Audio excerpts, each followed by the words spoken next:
From Franklinville, New Jersey at Delsea Regional High School, Dan Wilkins Broadcasting presents Tri-County Conference Baseball.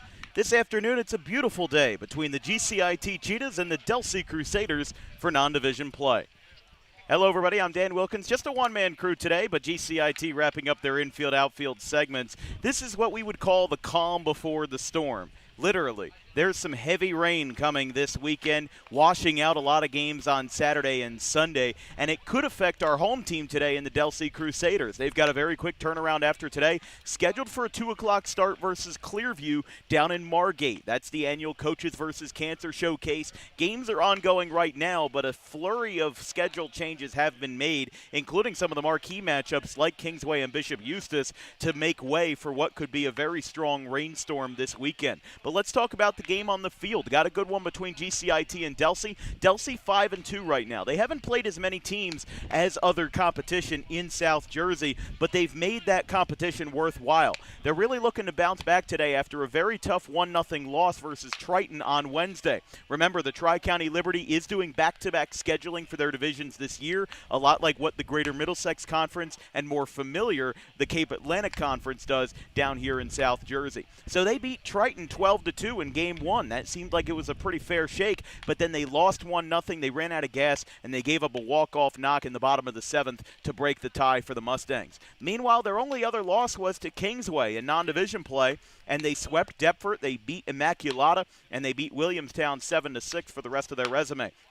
But one thing that Delsea has led themselves on this year is pitching and defense. They've only allowed 29 runs as a team this year, which is the lowest in the Tri-County Conference. GCIT is up there with them. They're 7th in the Tri-County Conference in runs allowed. Now, of course, you've got to factor in how many games these teams have played, how many tough teams, how many tough competitors that these teams have faced off against. But the true numbers are that GCIT has allowed 47 runs as a team. Delsea's only allowed 29. And you can thank three guys for that. The Harrison brothers, Connor Harrison and Kyle Harrison, both committed to Franklin Pierce University, and Ethan Dubois, the two-way, who's committed to Delaware. He is batting leadoff today as the pitcher, so he's doing a little bit of everything, but he's going to try to get an early start for the Crusaders. Meanwhile, for GCIT, you've got Alex Valle on the mound for them. He is committed to Rhode Island, a Division I prospect, along with his brother Andrew, who was originally committed to Notre Dame. He is now committed as well to the Rhode Island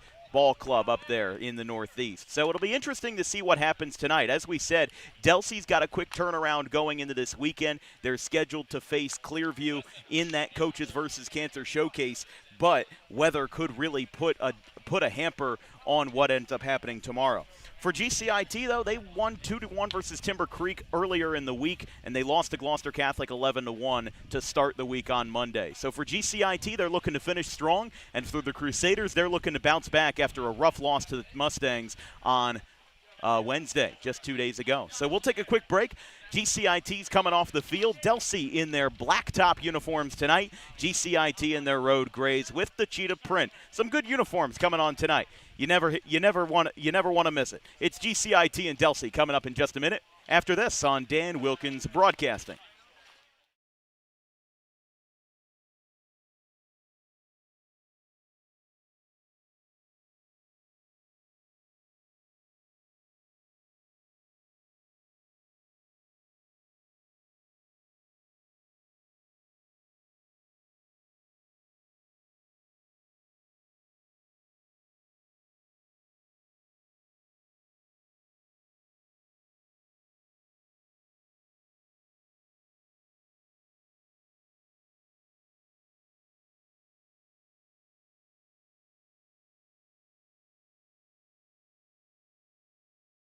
Doubleheader reached first on an error in the first at-bat of Game 2.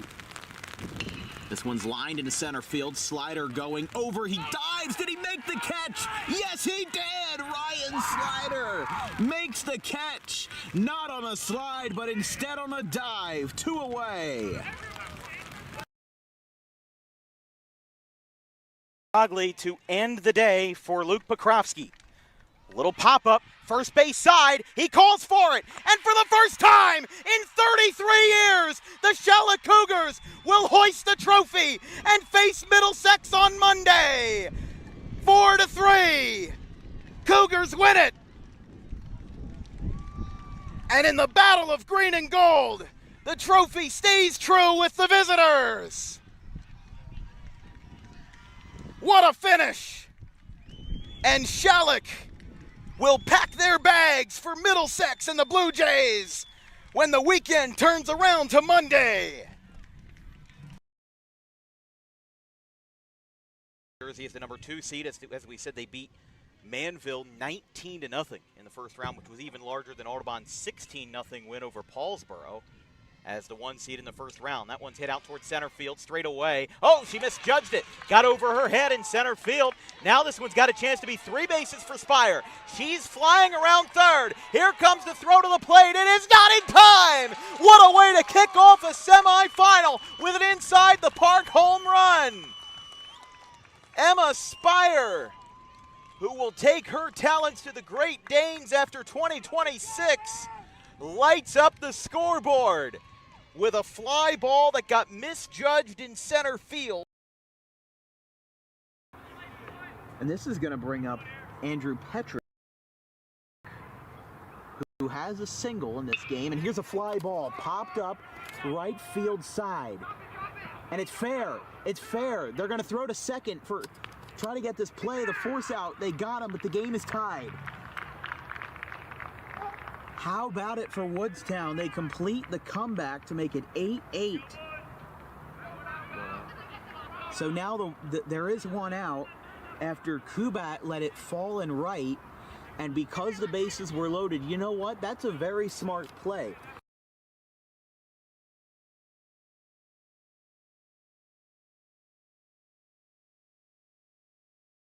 Launches one foul. See, Mostero's doing us a service here. Or excuse me, D'Alessandro. D'Alessandro is doing us a service here. He's letting us have this conversation by having a long at-bat. But a lot of people are still caught up in the D1 or bust mentality. Listen to this crowd. Listen to this crowd. We'll talk about that later. 2 balls, 2 strikes, 1 out. Clapping it up here for the Roadrunners. 2-2. Here's a fly ball out towards center field. This one's going back, and this one is gone! 3-run homer, D'Alessandro! And it's a 1-run game at the crack of the bat, 5-4. 3-run shot to center field. Trailing towards the right center, and the cleanup man does exactly what the position orders, cleaning up. And he does it incredibly well with a 5-4 game. He battles for 11 pitches and makes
Welcome back from Delsea Regional High School here in Franklinville. I'm Dan Wilkins. Your starter for Delsea this afternoon is Ethan Dubois.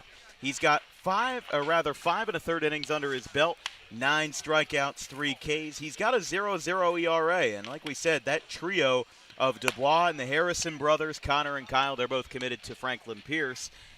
Well, Dubois kind of leads this rotation right now. Again, he's committed to Delaware. 1.68 ERA, though, with 9 hits and 3 walks allowed, as Delsea wears their blackout uniforms this afternoon.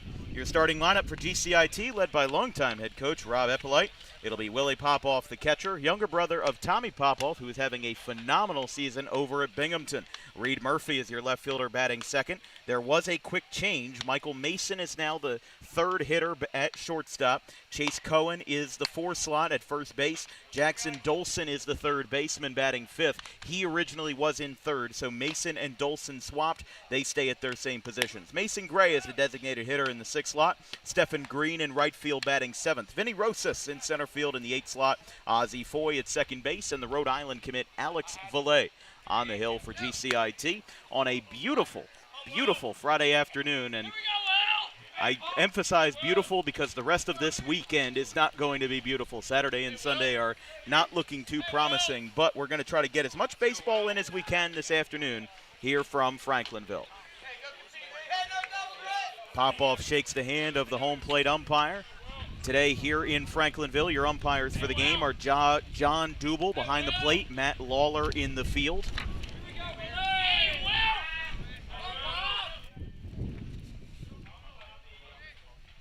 But 75 degrees and partially cloudy here at Delsea Regional High School.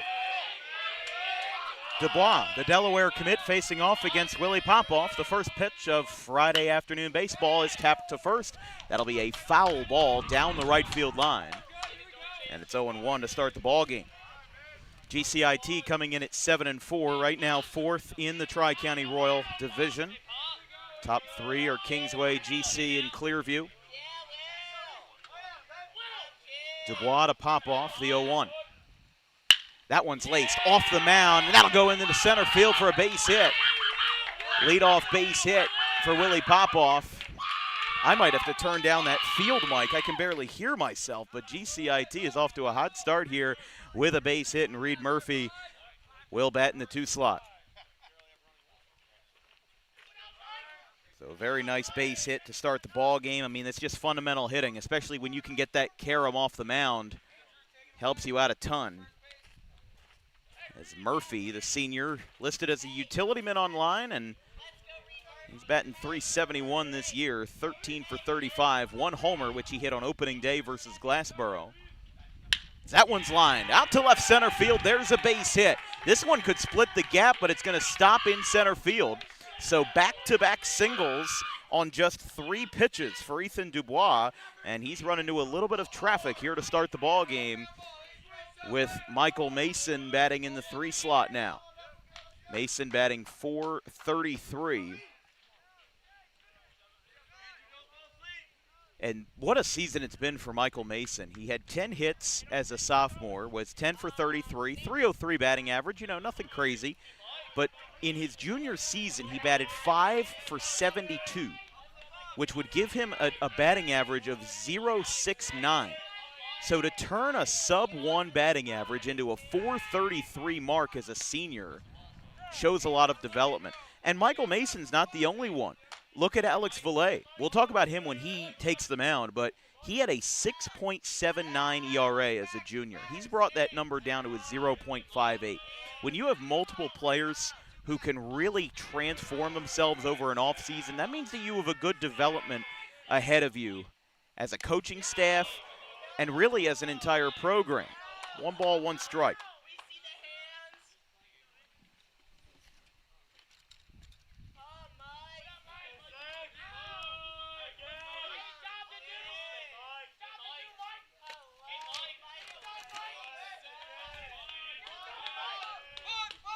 One to Mason.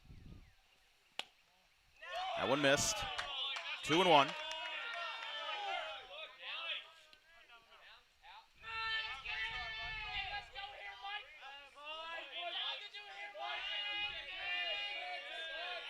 Dubois, the commit to Delaware, looking to carve through some adversity here in the first inning. Looks back at second, the 2-1. Breaking ball, called for a strike. 2-2. So Popoff and Murphy with base hits to start the game. Runners on first and second. 2 balls, 2 strikes. GCIT's dugout talking up a storm here to start the game. 2-2. Low. Trapped in the dirt by Jax Familiar, and the count is now full.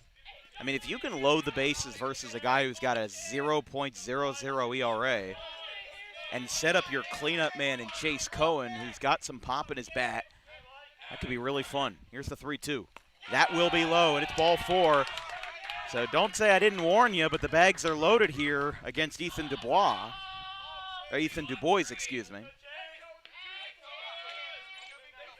So Popoff and Murphy single, a walk to Mason, and it'll be Chase Cohen in the cleanup spot.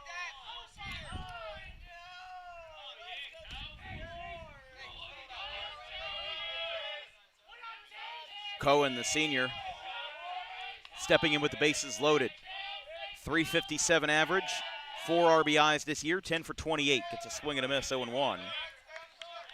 Not many players that I've seen don the number 97, as Ethan Du Bois is. Only player I can even think of that comes to mind is Joe Beimel, who was a relief pitcher for the Dodgers, Pirates, and Mariners about 10 or 15 years ago. That one's inside.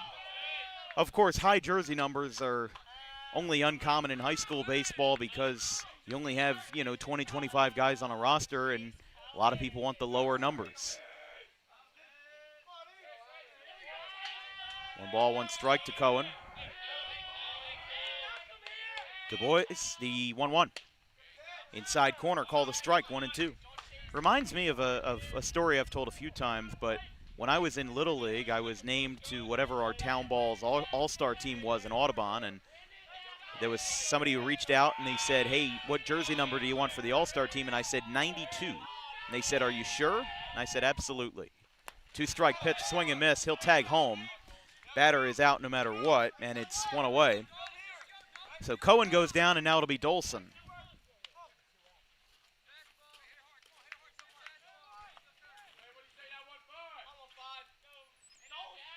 So Jackson Dolson, the third baseman. Mason Gray in the on-deck circle. Dolson batting .371, 13 for 35, 6 RBI. Had 3 hits and 2 RBI in a 10-0 win over Atlantic Tech on April the 3rd. Bases loaded, 1 away. Cohen struck out swinging for the first out of the ball game. First pitch, called a strike, 0-1. Now, that ACIT game, it's not marked on NJ.com, but I would believe that would most likely be an NJTAC tournament game. No, it was not. Okay, somebody just corrected me. Because I see those two paired up against each other, and you'd think that tournament, but the 0-1 from Du Bois. Up and away.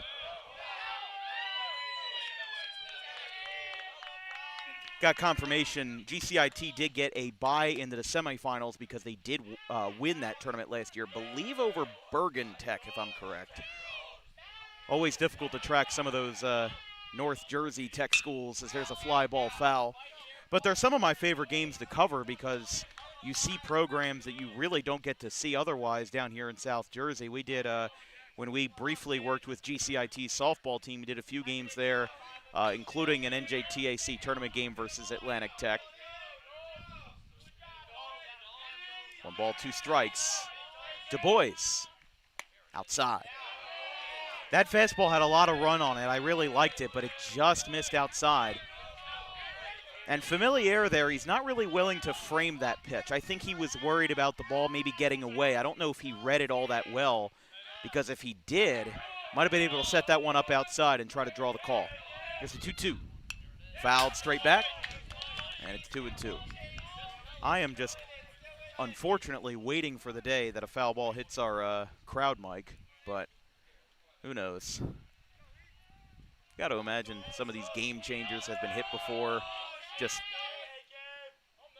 bad stroke of luck. Du Bois getting ready. As a senior, will play for Greg Mamula in the fall of 2026, the 2-2. Line drive, that'll get through in the right field, a base hit. 1 run comes in to score. Murphy's gonna stop at third, station to station, RBI single off the bat of Jackson Dolson, and it's 1-0 Cheetahs here in the top of the first. That's the first earned run allowed by Ethan Du Bois all season. And GCIT continues to put bat on ball here in the top of the first.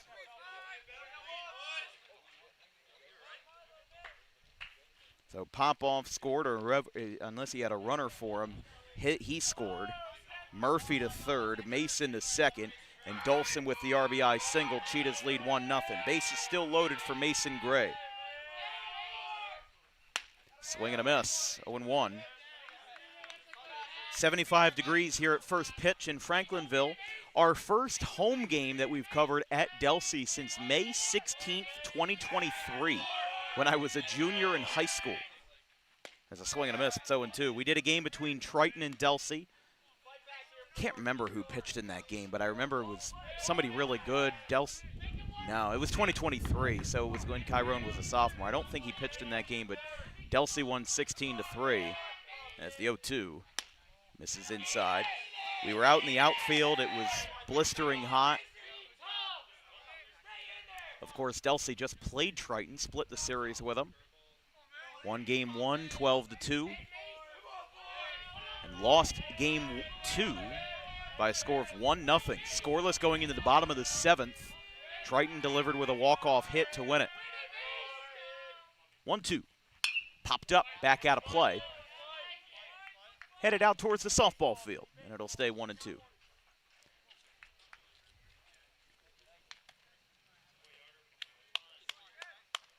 But yeah, Delsea and Triton, it's something about that matchup. Triton has had some great streaks versus Delsea, even though their program, they only won 5 games last year. Delsea only lost 4 games. They went 27-4, and one of those losses was to Triton. There's a swing and a miss. 2 down. And how about it this year? Delsea through 7 games is 5-2, and one of their 2 losses is also to Triton. Let's take a look at those standings in the Tri-County Liberty as of now. Highland leads the division at 9-2. Should be noted, though, they do have a lot of games that they've played down in South Carolina at the Myrtle Beach Invitational. Delsea sits at 2nd at 5-2. Cumberland 9-5. They played 14 total games. Timber Creek 5-6. Triton 3-6. Deptford 2-10. And that is who Delsea has also swept. Took easy care of the Spartans in their 2-game set as this one floated in the right field. This could get down, but it will not. And the inning is over. 1 run across for the Cheetahs, but a fly ball to right taken in by Nate Jackson retires the side. Cheetahs leave the bases loaded, and after the top of the first, Crusaders come to bat in a 1-0 ball game.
Alex Valle, the southpaw, tapped in for GCIT this afternoon. His stats for the Rhode Island commit.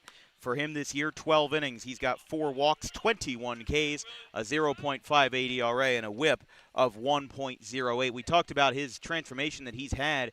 Obviously, his brother Andrew was originally committed to Notre Dame, flipped his commitment to be beside his brother at Rhode Island. But talking about Alex Valle, there's a lot of crooked numbers that he was able to straighten out for the left-hander. Had a 5.93 ERA as a sophomore, a 6.79 ERA as a junior. So far this season, he's been doing quite well. As his first batter will be another Division I commit in Ethan Du Bois, as we mentioned, committed to Delaware. And the first pitch misses inside. That's going to hit him.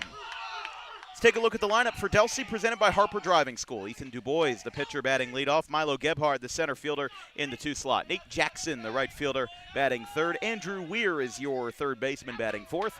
Pierce Delaney, the designated hitter, in the 5 slot. Jax Familiar, the catcher, in the 6 slot. Cooper Mulhern at first base, batting 7th. It's Chase DeWitt in left field in the 8th spot. Dom Montana at second base, batting 9th. Showing bunt, misses outside there to Gebhard.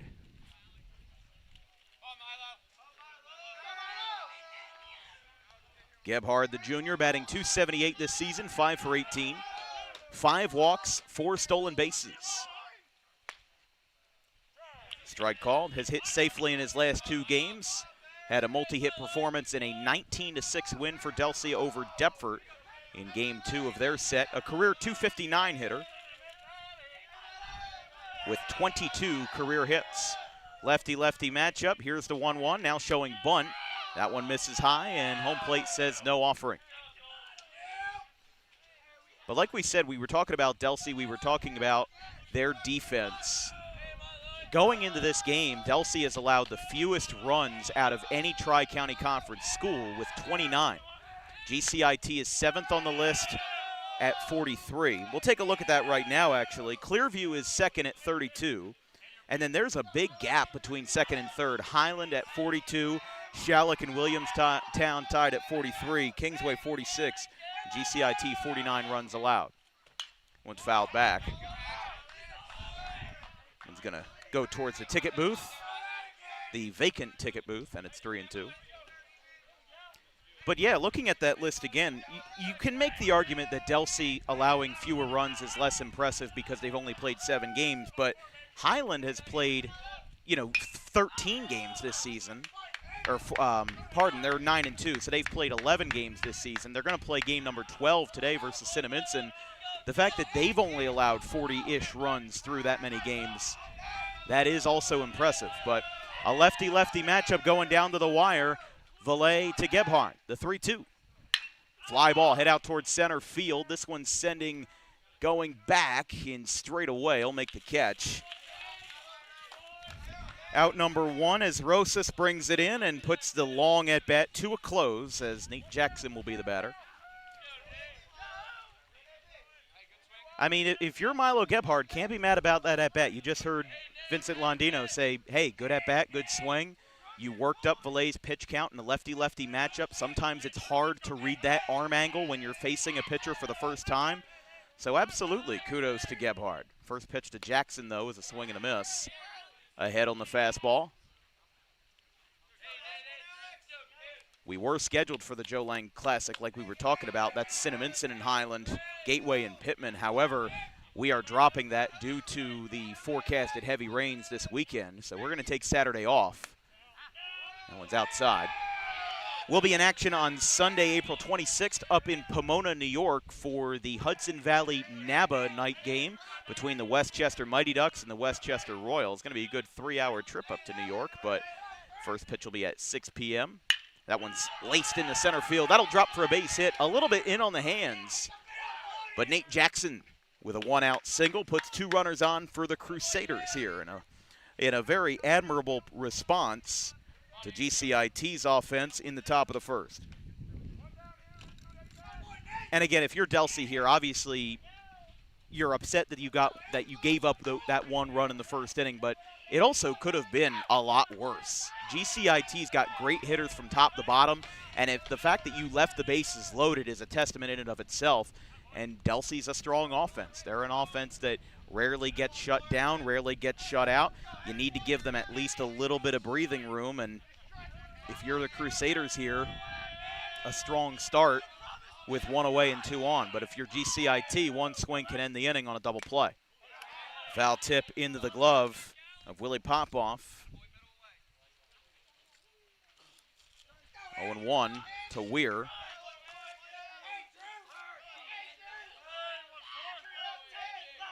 One away, 2 on. Alex Valet.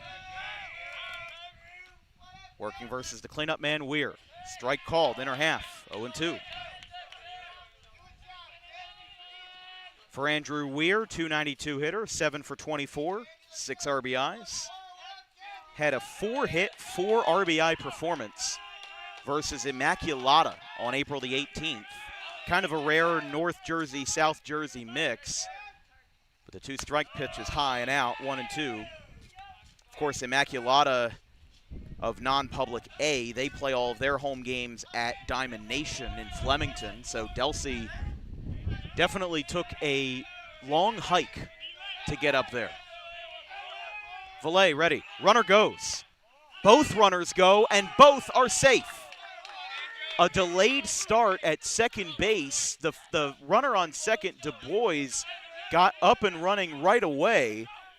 And then as soon as his cadence started to go, the runner from first broke in Jackson. So that now puts runners in scoring position and a 2-2 count for Weir with Delaney on deck. Delsea threatening here with 1 away in the bottom of the first. There's a swing and a miss. Strikeout number 1 for Valet, and there's 2 away. So here is Delaney.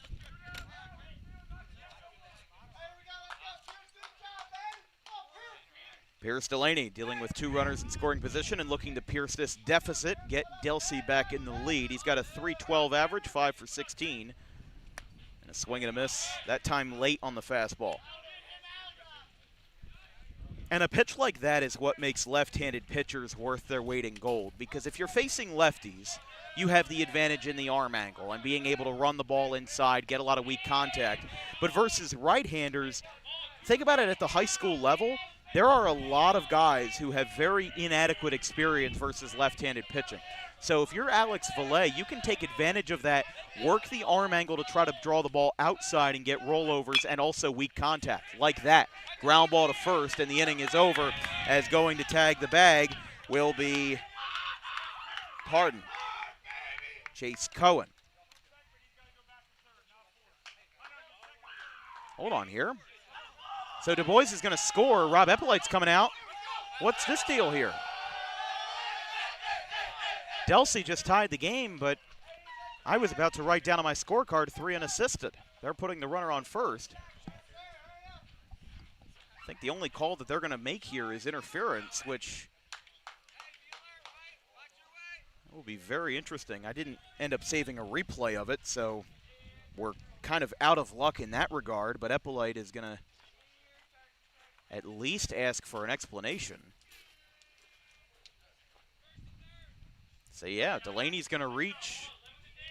It was a slow tapper to first. Looked like the GCIT got out of the inning, but an interesting situation there. Ties the game at 1.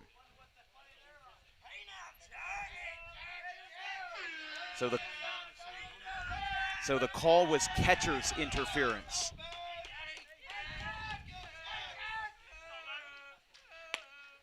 Valet fires a strike to Jax Familiar, the catcher. Yeah, that's always been interesting, because if you watch Major League Baseball, you know that there's always been a handful of hitters that have been very good at drawing catcher's interference, because their swing draws so far back and they stand near the back of the box that if the catcher reaches his glove out too far, that could be trouble. Runner's going to go. Ball pops out of the glove, but the strike is called, and it'll be 0-2. Runners on second and third. Delsea got a run on catcher's interference. And Delsea trying to take the lead here early in this one, trying to get the back and forth pendulum swinging the other way. To Familiar. He swung at it. The ball gets away. It's going to go up the line if he's safe. And the ball gets away. 2 runs are going to score. Familiar holds it first, and Delsea scores 2 on a strikeout. Talk about an oddball play as Delsea leads this one 3-1. They scored 2 on a drop third strike. And Jax Familiar busting it out of the box. What an odd play, and a valiant effort by Willie Popoff to stop it. But I think by the time he threw it, Chase Cohen, I guess, just wasn't ready. And the ball got away. It went into right field, and it allowed both runners to score, making this a 3-1 Delsea lead. And imagine the sequence of events, a catcher's interference call ties the game, and a dropped third strike to score 2 gives them the lead. Baseball is a game that will humble you in a million ways. As a line drive, diving stop, beautiful play, doesn't go to second, gets it to first, and it's in time.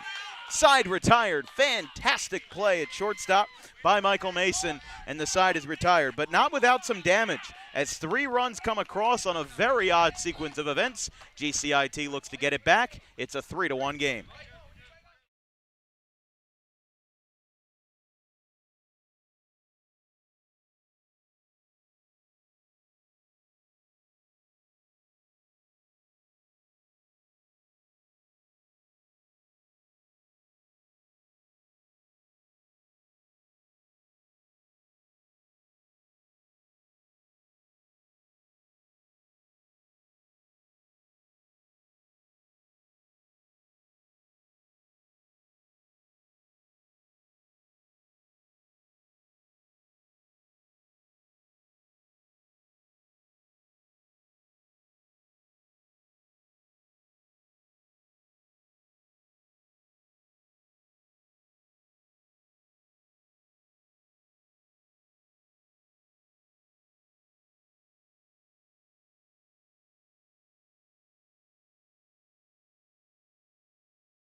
Welcome back from Delsea Regional High School. This broadcast is brought to you by Harper Driving School. Over 90% of students who take their New Jersey State driving test with Harper pass on their first attempt. You can book an appointment today at Suite 4 of the Total Turf Complex in Pittman at 614 Lambs Road. Let's take a look at that replay there. A beautiful diving play at shortstop from Michael Mason, and we'll get to see that play right here that ended the bottom of the first inning and ended the bleeding for GCIT. There's your sliding stop. I am a little surprised he didn't try to go to second to get the fielder's choice. It was the easier out, but also the second baseman he was on his way to the bag. He probably would have made it there, but a strong play at first nonetheless ended the frame to end the first inning. 7 batters came up for each side. It'll be 8, 9, and 1 for the Cheetahs. Rosas followed by Foy and Popoff. So 3-1 Delsea after 1. I don't know what it is. We've drawn a lot of high-scoring games lately on DWB. Strike called. We had a 10-0 game on Wednesday. We had 12-7 yesterday at Audubon. And already 3-1 through 1 frame today. Swing and a miss. It's 0-2. To Rosas. Vincent Rosas, the senior, batting .200 this year, 5 for 25 with 5 RBI. 4 of those RBI came in the first 3 games of the season versus Glassboro and Clearview. And honestly, that Clearview win is probably the biggest that GCIT has to their resume at this point. A 5-4 win in early April. Rosas goes down swinging, though, and that is strikeout number 3 for Du Bois. Ground ball, skips off the mound, tough hop on the edge of the grass. Throw to first is in time, and Foy is retired for a quick out number 2. And you can't ask for more than that if you're either Ethan Du Bois or Vincent Londino in this case. Quick outs, you don't want to get that offense cold, and in that sense, you're more or less saying that you don't want to get the offense too comfortable. You want to get them to continue getting at-bats. You want to rush Valet out onto the mound. Yes, strikeouts are great. Having those dominant at-bats are great. But in reality, pushing the pace of the game along. Home plate umpire had something to say to the Delsea dugout. He said, shut it and watch the game. Here's the 1-0. Swing and a miss. We have seen the umpires crack down on that more. I've seen umpires give several warnings to either players on the benches or coaches. It seems like the era of letting a little bit of natural jib-jab and a little bit of natural talk happen between the two, it seems like that is effectively over, which I don't have an explicit problem with that, but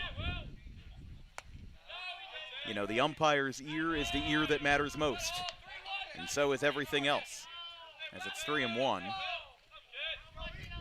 Again, that's John Dubel behind the plate for the TSE organization. Matt Lawler in the field as a ground ball picked up at short. Throw across the diamond is in time, and the inning is over. A quick 1-2-3 through Du Bois in the top of the second inning. Got through a 3-1 count to escape that jam. As going to the bottom of the second through a frame and a half, it's 3-1 Crusaders.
Delsea looking to keep the bats hot in the bottom of the second inning here on Dan Wilkins Broadcasting. Next week on DWB, tune in on Monday for some evening baseball in Elmer of Salem County, as it'll be Shalleck and Woodstown in a classic rivalry of Group 1 foes.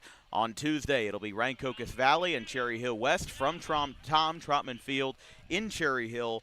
We'll be off Wednesday. Thursday will be Bishop Eustis at Paul VI. Great Olympic Conference matchup. And Friday will be another matchup in the Tri-County Royal between Washington Township and Clearview.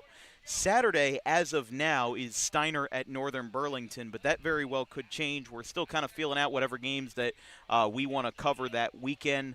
And on Sunday, May 3rd, we'll have the ABHA Regional Championships from Belmar at the Belmar Ball Hockey Rinks just off of Bell Road. So should be a fun week ahead as we go into what will be a very wet weekend of baseball, or lack thereof, unless you're playing on turf.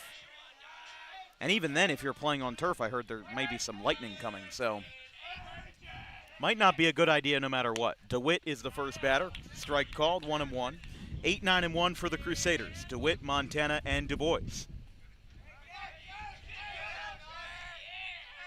1-1, up and away. All three runs that Delsea pushed across in the first were unearned. As we said, a very wild sequence of events. As a swing and a miss, it's 2-2. A catcher's interference with 2 out. It was a ground ball to first. It looked like the inning would have been over and open and shut. But instead, the catcher's interference kept the inning alive. And then a 2-run dropped third strike pushed across runs number 2 and 3. Valet up and away. Count is full.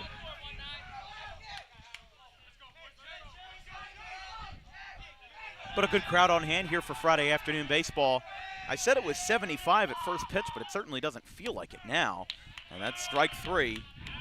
DeWitt thought he had walked, but did not get the benefit, as that's strike 3 called. Valet now with his third strikeout of the afternoon, and that's out number 1 for Montana.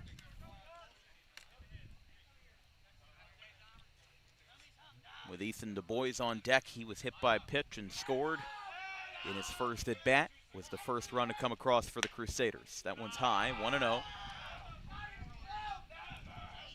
Delaware's had kind of a up and down season this year. It's their first in Conference USA. There's a strike called, 1-1.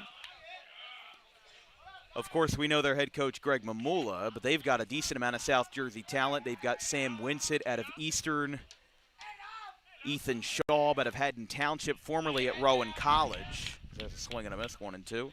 And if you know anything about GCIT, GCIT is a heck of a hike away from Rowan College, as it's 1-2. Misses. Yeah, Delaware at one point in their season had a 12-game losing streak. But they'll be opening up a CUSA weekend series with Liberty in Lynchburg this weekend.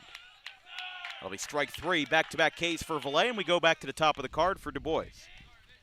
Yeah, so I think I'm missing a few names, but Ethan Shaw out of Haddon Township, Anthony Charles out of Clearview, Sam Winsett out of Eastern, Grant Fournier out of Cherry Hill West, and of course there are many more that are headed there this year. Misses that time to Du Bois. Luke Guire out of Bordentown, forgot about that. Jeremy Wolf out of Gloucester Catholic. Vincent Davis out of Highland. And strike called, 1-1.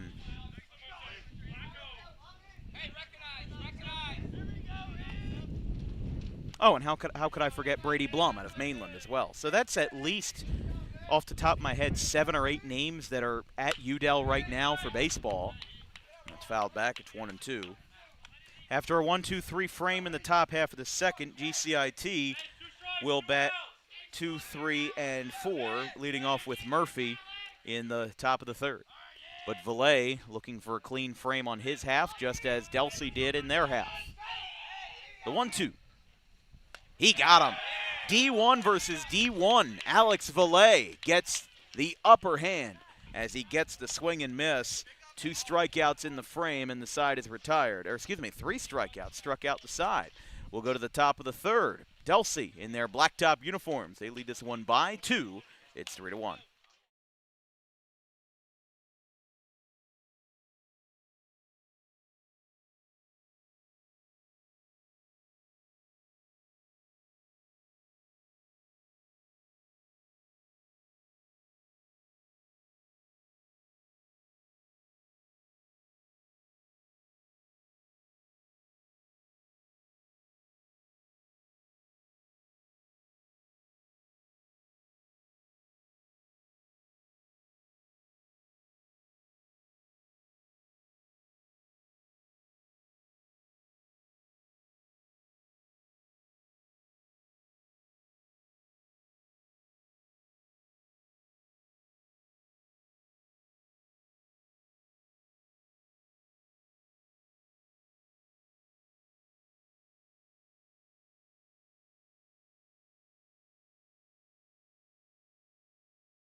Top of the third inning here on Dan Wilkins Broadcasting. Just a one-man show today. I'm Dan Wilkins joining you here for Tri-County Conference non-division baseball between Gloucester Tech and Delsea. Crusaders lead this one 3-1 in the top of the third. As this one skied, left field line.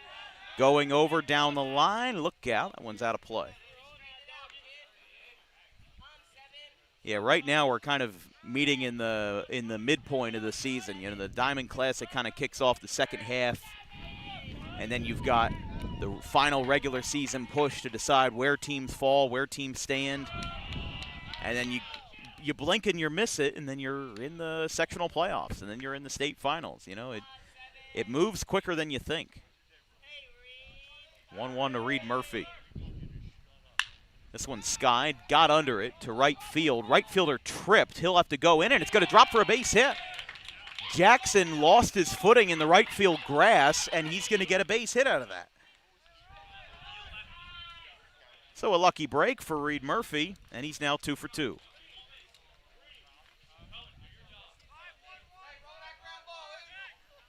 And the best way to make up for that if you're Delsea is to roll a double play ball. I mean, Murphy's got some speed, but you want to try to get some fastballs high in the zone here, or even some, split fingers or whatever he's got in his arsenal. Get that high up in the zone, because if you can locate that, you're going to draw some ground ball contact as that goes over the head of the third baseman, goes into left field.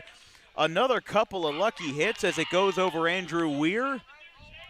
I mean, that's just methodical right there. The third baseman was playing in. I don't know if he was expecting a bunt, but he was on the edge of the grass. The ball was chopped. It was tomahawked right over his head.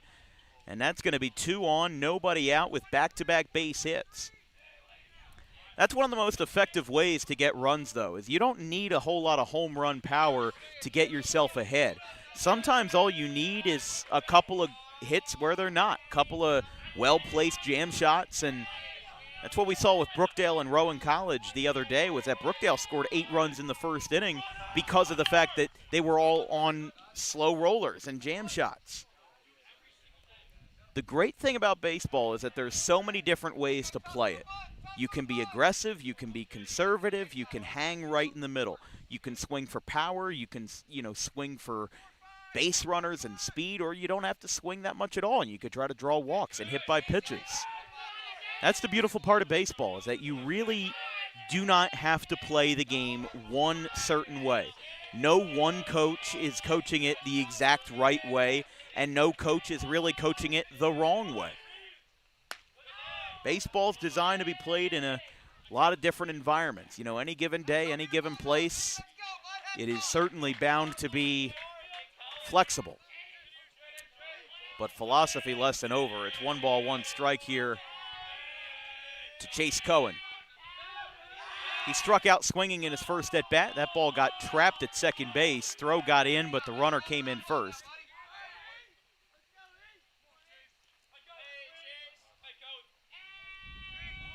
Dolson on deck for the Cheetahs.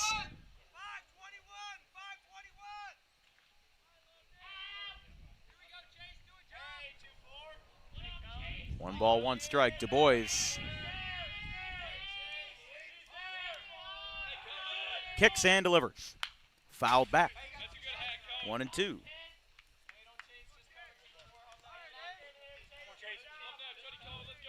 Cohen looking to drive in some runs, tying run on first base. Run number 2 is on second, with GCIT down by 2. Scored 1 in the top of the first. Delsea responded with 3 in the bottom of the first, but it's been radio silence in the second. Inside on the changeup, 2-2. I really like that location from Ethan Du Bois, especially because he hasn't thrown that yet in this at-bat. It's your first introduction to it. He's going to throw it inside. He's going to find a way to try to get you to buckle at the knees, and if that pitch was just a little bit higher, maybe an inch or two in on the outer.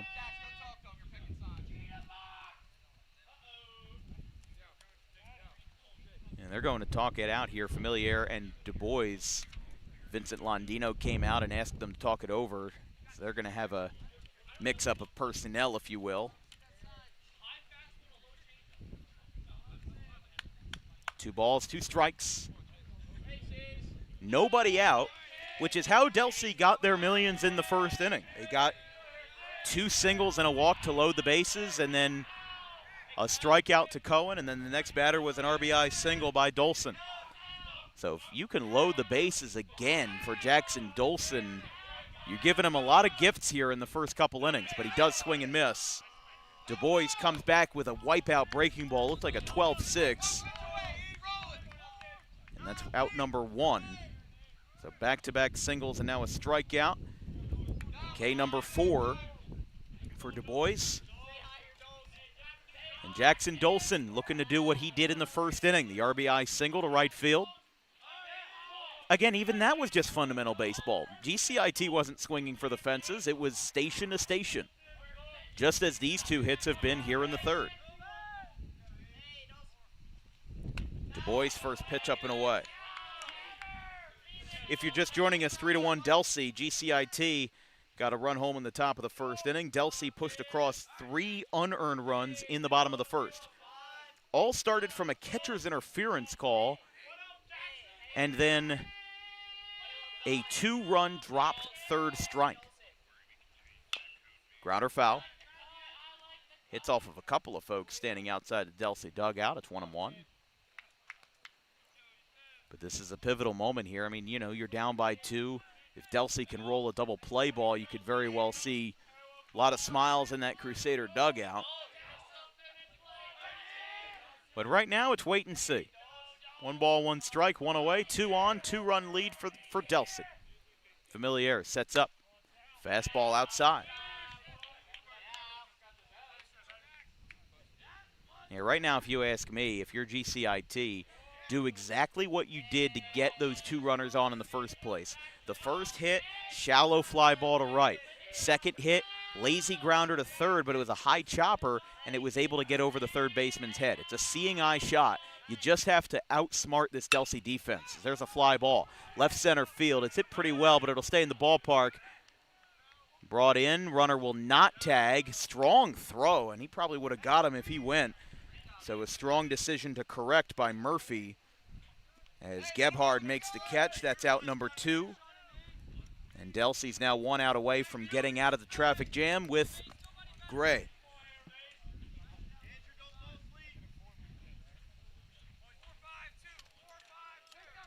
Delsea in the bottom of the 3rd will bat 2, 3, and 4. Gebhard, Jackson, and Weir. These batting orders have been mirror images of themselves, really. GCIT and Delsea both batted 7 in the 1st, and both went down in order in the 2nd. So 3 up, 3 down, both sides. Fly ball foul, 0-1. Look out. Over into the valley there. The valley, I don't know. Field feels like it's a little bit underground with how the grass is around us. But a lot of flat lands around here in the woodlands of Gloucester County. No balls, 1 strike. Up and in, or up in general. It's 1-1. Gray struck out swinging in his first at bat.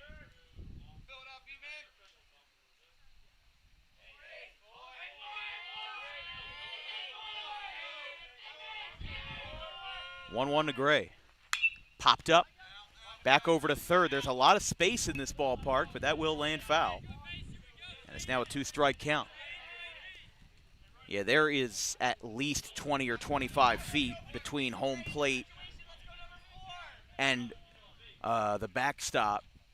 There's a couple ballparks like that we've seen. You know, Cumberland is like that. Timber Creek is really like that. In terms of how deep the backstop is. Buna as well. So it's another one hit foul. Still 1 and 2. And that's the difference, is that we've seen ballpark. Let's give Burlington Township for an example. They have a really wide backstop behind the plate. And then Bordentown, on the other hand, has a very shallow backstop. So does Audubon, Paul VI. Those ballparks that have the wider backstop like this, a wild pitch, you can almost guarantee the runners are going to go. There's a swing and a miss. Ethan Du Bois gets out of it with a swing and a miss to retire the side. He allowed 2 straight base hits to start the frame, but a strikeout, a fly ball, and another strikeout get him escaped. We go to the bottom of the 3rd here in Franklinville. It's Delsea 3, GCIT 1.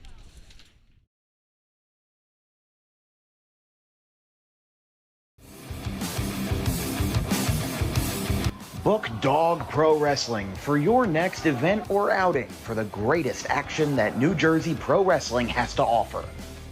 Any place, any time, any setting, Dog Pro Wrestling will bring the action to you, and you won't want to miss it for moments like this.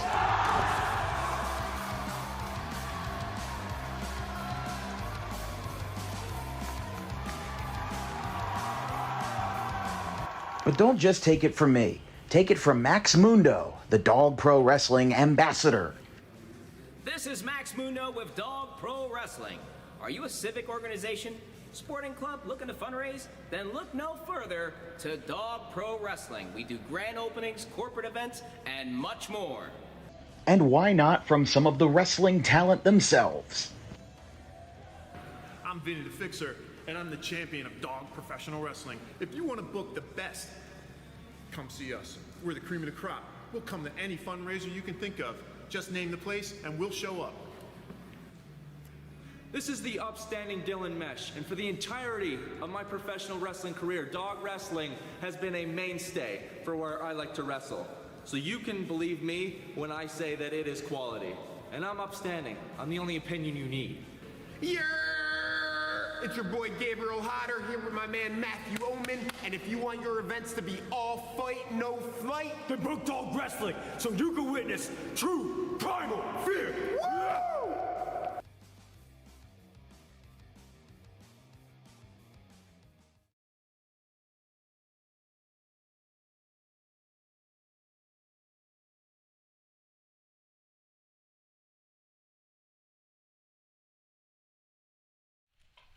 Bottom of the third inning, this broadcast is brought to you by the Dangerous Adrenaline Wrestling Gladiators, or Dog Pro Wrestling, New Jersey's premier pro wrestling organization with high-flying events and nonstop entertainment throughout the Garden State. They just wrapped up a very successful event over at Rowan College of Burlington County just yesterday. Their next event will be on Saturday, May the 2nd at Little Egg Harbor, New Jersey at Pinelands Regional High School. So if you enjoy independent wrestling and want to keep supporting it all throughout South Jersey, visit DAWGProWrestling.com. You can also book DAWG for your next event, including corporate events, birthday parties, and much more. Bottom of the third here from Delsea Regional High School. A lot of land to work with around here, but Alex Valle will start off with Milo Gebhard. Lefty-lefty matchup to start. Umpire says that the batter went on the swing. It's 0-1. By the way, clarification from the first inning. Because those 2 runs that were scored, they were scored as a strikeout wild pitch, which in that case does make those runs earned against Alex Valle. If it was a passed ball, it would have been unearned. But because it's a wild pitch, it now means that Alex Valle will have 2 earned runs against him instead of what was originally 0. Because the first run is still unearned on the catcher's interference. One misses.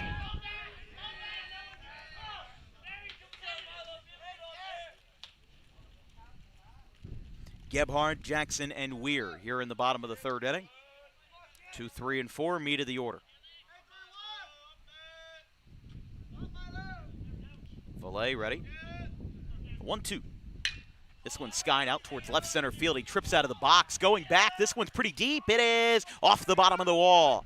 Gebhard's going to get to second base. He's not stopping. He's going to third. Late relay. The throw. Not in time. Ball saved. It gets away in the infield. That's a triple for Milo Gebhard to left center field.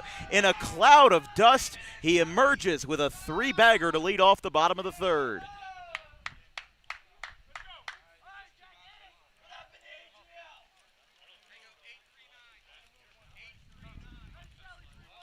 I mean, this is a pretty hitter-friendly park. Really, any park with snow fencing you could call hitter-friendly. But in this case, Gebhard out to left center field, hit it pretty well.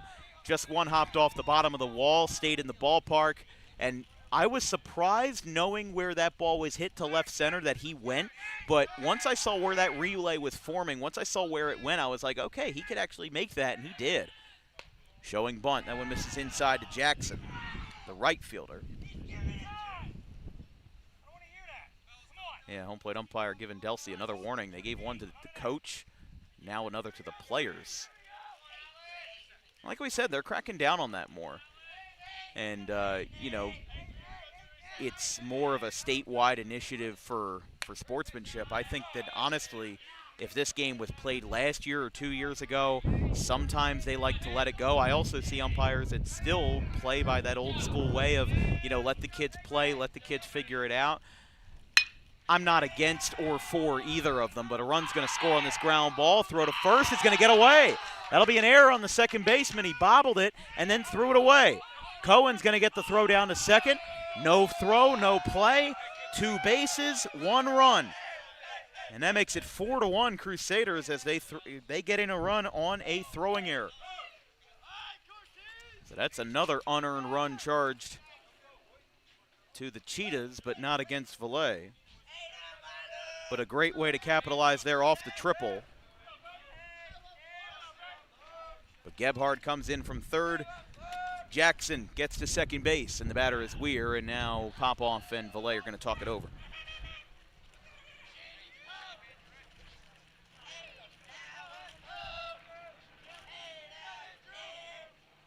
Home plate umpire still looking over at that Delsea dugout. Again, that's John Dubel, the home plate umpire today, is assigned by Tri-State Elite. Our good friend John Galante over there. And some two-seater planes flying overhead the ballpark. One's inside. Would have to imagine that those small Cessna flights are probably headed to the airport in Williamstown. I mean, if your ballpark's facing north, they'd be headed to the east. So yeah, that would be probably Williamstown. One of the local airfields. There's a fly ball. That one's hit out towards Williamstown in right center field. That's going to drop, and it's going to hit the bottom of the fence. Jackson around third. He's on his horse. Stop sign at second. Green light at home.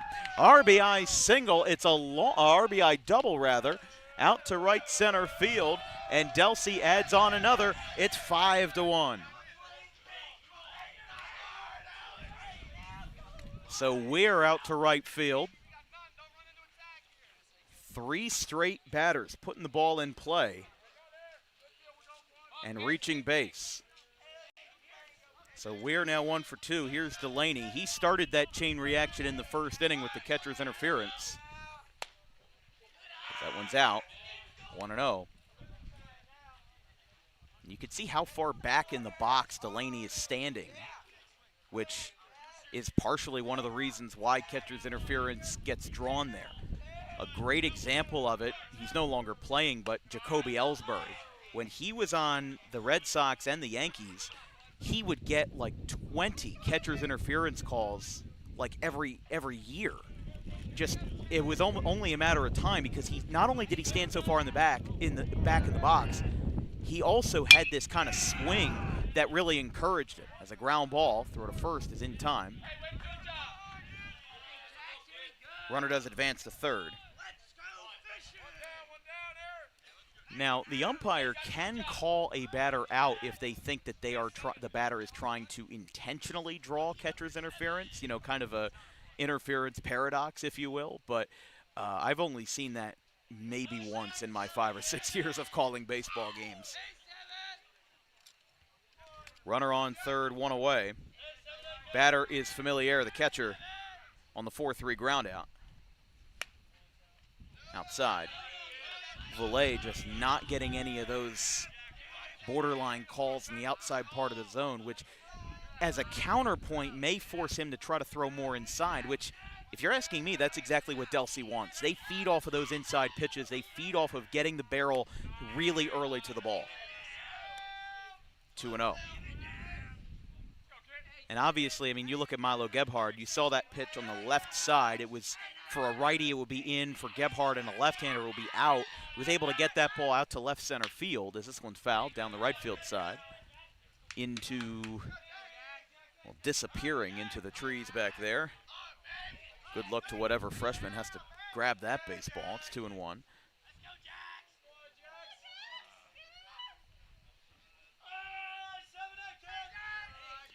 Runner on third, corner infield in for the Cheetahs. That one, into the parking lot.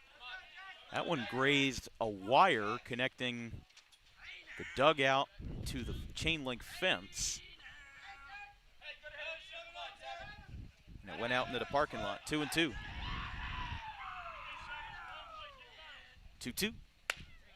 Outside. And listen, if you're not going to get those calls, I appreciate that John Dubel behind the plate, he is consistent. That's been the call. That outside half is the 3-2. And that is ball 4. So a 1-out walk to Familiar puts a runner on. We're going to have a courtesy runner for the catcher. That is number 11 in Zach Hudson. Pardon. As the batter will be Mulhern. But this is just a great baseball environment. There's not music blaring in your ears. There's not, you know, there's not a lot of music being played between innings, if any. And just, you hear the sounds of the game, the sights of the game. It reminds me a lot of Summer League ball, where it's a much quieter, much laid-back environment. It's a great thing to be a part of. High chopper. out to short. Going to be a tough play. Picks it up on the backhand. Throw to first is in time. Run does score on the ground out. Moves the runner now to second, and that makes it a 6-1 Delsea lead as they tack on their third of the third.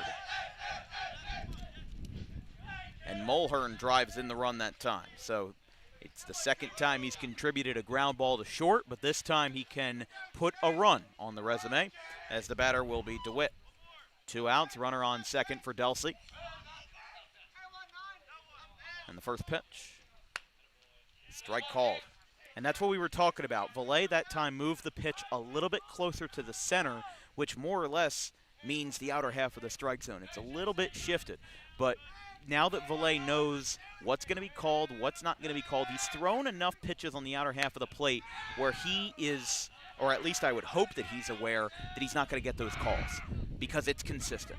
If you get 1 or 2 calls that way, that might send your brain for a loop because you're not going to know whether that pitch is going to stand or not. But now that he knows it's not, he's moving that ball closer in, and he's getting those advantage calls. There's a swing and a miss, 1-2. For GCIT in the top of the fourth, they will bat 7, 8, and 9. Stephen Green, Vinny Rosas, and, Ozzie Foy. 1 ball, 2 strikes, 2 outs, 1 on, and 3 home. And it's outside. That's a pitch he's missed on a few times. The release point is really the key part of that. It's missing away, although if you ask me, I'd rather him not hang on to the ball for long enough and miss outside than hang on to the ball too long and plunk somebody. There's 2 alternatives there. 2-2. That one skips in. Runner's going to get to third on the wild pitch. That ball's going to go all the way to the GCIT dugout. And the count is full. It's 3-2 to DeWitt.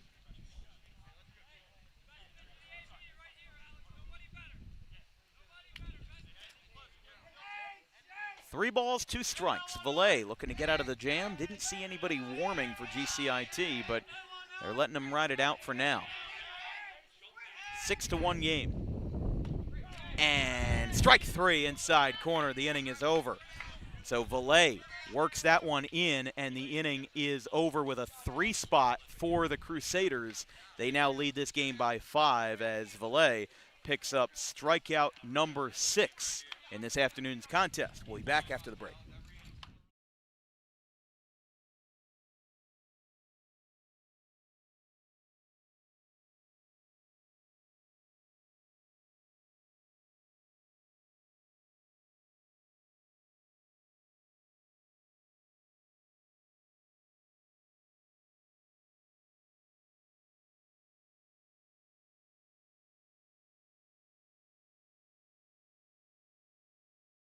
It will be inbounded by Pat Monahan. Oh, the ball gets away. Who's going to have it? GCIT will hang on to the possession. It goes to Stanwood. Stanwood inside. They'll get the shot off. It's good! Unbelievable! Boston calls the timeout, but will they get it? Unbelievable! Unbelievable! A double contest shot from Hellman! Wow. Ryan James wanted the timeout, but did they get it in time?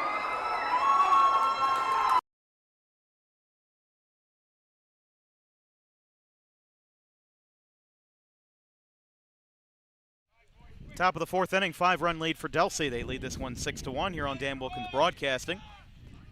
As it's a fun one so far. Delsea getting a lot of offense in a lot of different ways, but it'll be Green, Rosas, and Foy, 7, 8, 9 for the Cheetahs in the top of the 4th inning.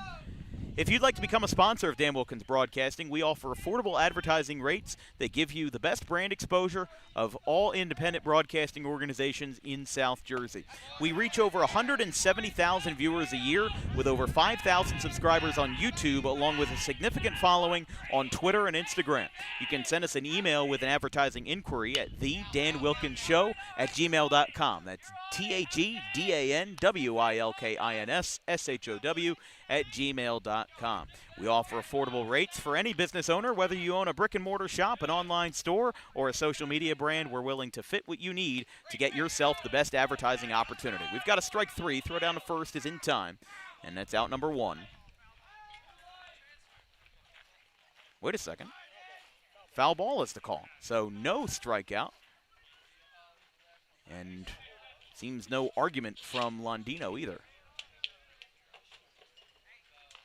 So they'll let this stand, and we'll return to a two-strike count.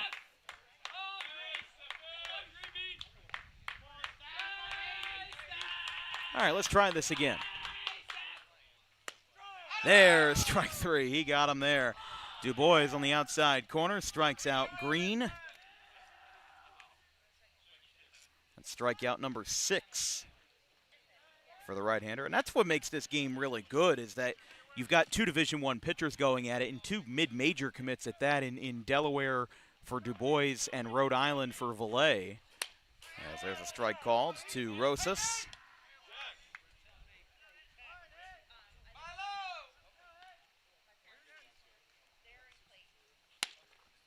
Strike called.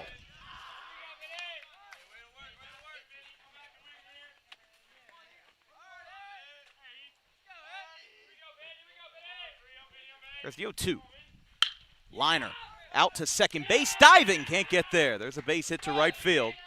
He'll run through the bag, and it'll be a 1-out single for the 8-hitter Rosas. GCIT, at this point in the game, had no base runners out of their 6, 7, 8, or 9 hitters. But they're now able to get it there with a 1-out single by Rosas. So it'll be Ozzie Foy. Some folks watching the game from the outfield for Delsea. Looks like some parents there enjoying the game.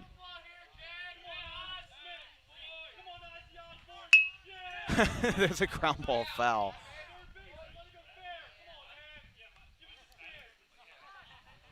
I like the Ozzy Osbourne shutout call out. That's 0-1.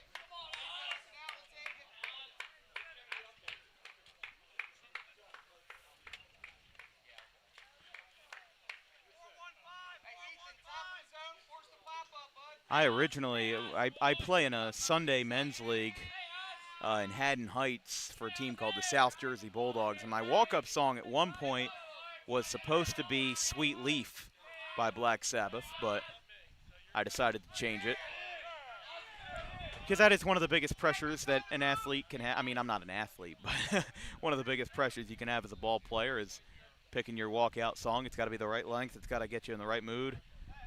So I switched it to Can't You Hear Me Knockin' by the Rolling Stones. I thought that was a good compromise. Here's the 0-2.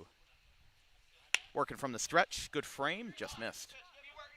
That's exactly what we were talking about. This is a home plate umpire that is not really going to be swayed by the frames today. And don't get me wrong, there are a decent bunch that are, but John Dubel, not one of them. That's the 1-2. Skips in. They're going to look for an appeal. They say no.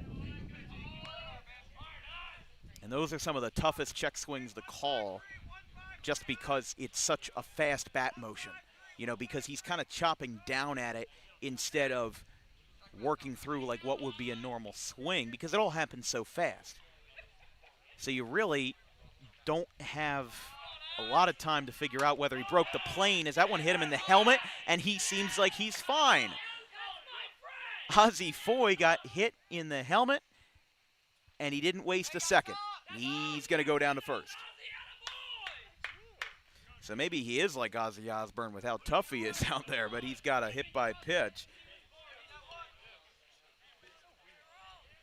I think that hit him either on the brim or on the front of his helmet because he didn't really turn away from it.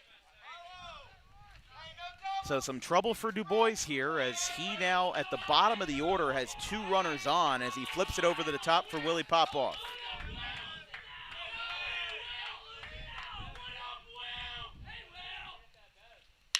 Popoff, end of the bat, right field. Going in for it, making the catch. Throw down to third, not going to have a play. We've got some raindrops coming down. Sun is out. It's not even a cloud over me. And we have some raindrops coming down. So that moves runners to first and third with 2 away.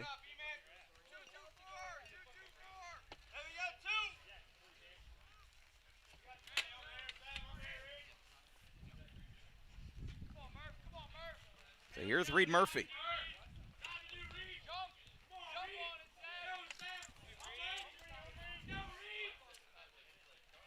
This one's lined by Murphy, right center field. It is caught, and the inning is over.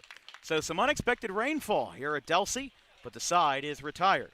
We go to the bottom of the fourth inning. It's 6-1 Crusaders.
Welcome back. Zach Hahn is your new pitcher here for GCIT. He replaces Alex Valle, who had a handful of strikeouts in the game, but Delsea just hit him pretty well, and that's really what matters in this game. As Hahn, with a 0.89 ERA, 11 walks, 40 strikeouts.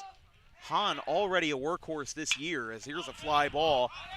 Popped up to third base, going over and making the catch is Dolson, out number 1.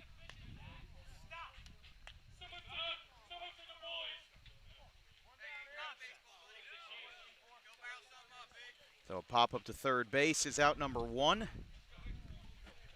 Quickly here, and we go back to the top of the order here for Du Bois.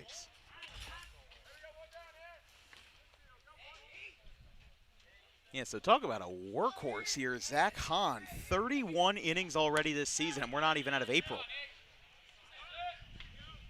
However, he's only had 2 appearances this year where he has thrown 2 innings or 3 innings or fewer. It's Du Bois down the right field line. This could drop, and it will go foul. In his last 4 appearances, though, this is what makes him a workhorse. He has pitched 6 or more innings in his last 4 appearances. 6 versus Clearview, 7 versus Cumberland, 6 1/3 versus Williamstown, 7 versus Timber Creek. In all 4 games, he threw over 100 pitches, so he has not pitched in 6 days, hence why he's coming in here to relieve Valle. It makes sense from a fundamental standpoint for sure,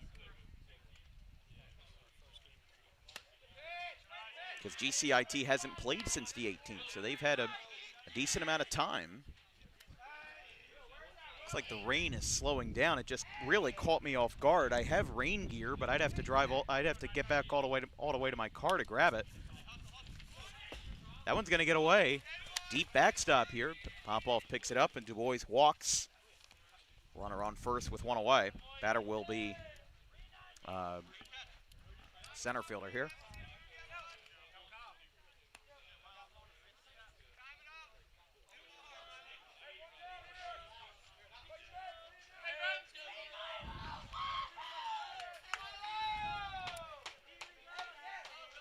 One on, one out for Delsea.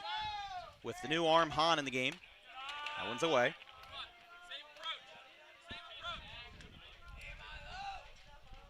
So if you missed it, Montana popped out to third. Du Bois drew the walk. Second time he's reached base today, although he has not had a hit. Ground ball by Gebhard in the right field. There's a base hit. It moves Du Bois to second base, and now 2 on here for Delsea in the bottom of the 4th inning. So the batter will now be Jackson.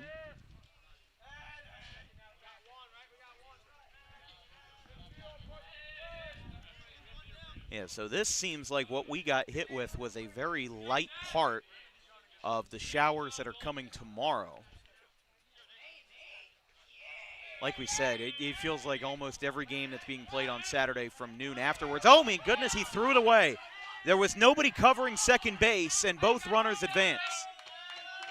Hahn twitched around, he threw it, and he almost threw it at the runner, but nobody was able to get there.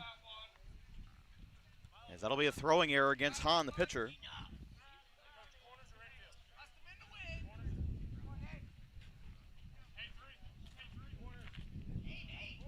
So Gebhard the second. Du Bois to third. Sun popping out again for Jackson. He's reached base twice, singled in the first, reached on an error in the third. That one gets away. Runner's going to come home. Deep backstop, gets to Karam. Now the runner's going to round third. He'll stop there, but the wild pitch brings in another run. It's now 7-1 Delsea.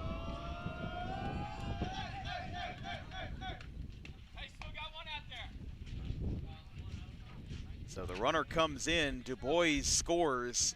He was on his horse on that wild pitch, and now Jackson trying to draw in another. Another bullpen arm, Lawson, will go out as this ball's a line into left field. That drops for a base hit. The hit parade continues. RBI single for Jackson. Make that now 8-1. 3 runs in the first, 3 across in the third. You can add on another 2. Here in the bottom of the 4th inning, Delsea has been rolling.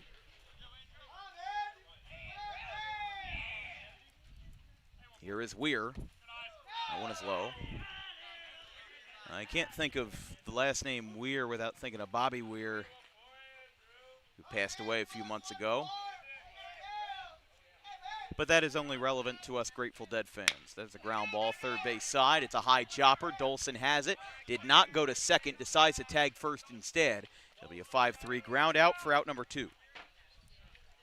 I don't mind that play. I think when you're down by 7 runs like this, I think really one of the best things you can ask for is just a clean play. Yeah, you can move the runner over. That's fine. But if you're going to try to turn a double play with how GCIT's been in the field, it hasn't been the best track record, so it might just be easier to try to go for that traditional ground out instead. The batter is Delaney. Outside. As we said, with Saturday more or less out of the picture, we've got Sunday down or up in Pomona, New York. In the Hudson Valley NABA AAA division, it's the Westchester Mighty Ducks versus the Westchester Royals, 6 o'clock first pitch from Westchester Community Park. The groans you're hearing on that foul ball, the Delsea first base coach had an error on the foul ball, E10 as we like to call it. Went right through the 5-hole.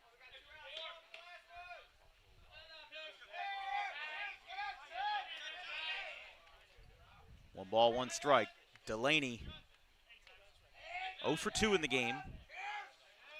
Trying to get himself his first hit and trying to extend this lead for the Crusaders. There's a line drive. It's under the glove at second base. It's knocked down. It'll go to the edge of the grass. Here comes the runner home. The throw is wide, and that gets away. Another run scores. Runner goes to second base in Delaney. He'll stop in Standing, and Delsea continues to get on a roll as it's a 9-1 game as another error by GCIT allows another run. And that's just unfortunate right there. That ground ball could have ended the inning. But that is now going to be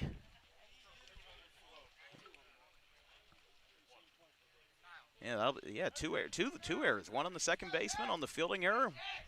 And so that's 2 on the same play, 4 total errors in the game for GCIT.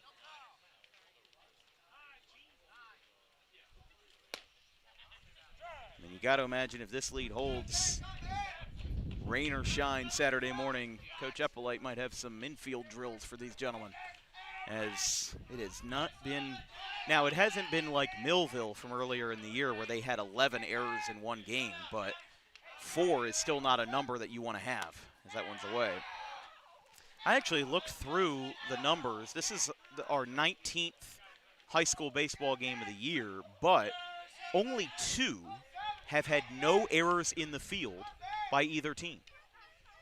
So there's been at least some defensive misstep in all but 2 games this year. I think one was Northern Burlington at Bordentown, and that was a very quick 5-inning game. Northern Burlington won 12-1.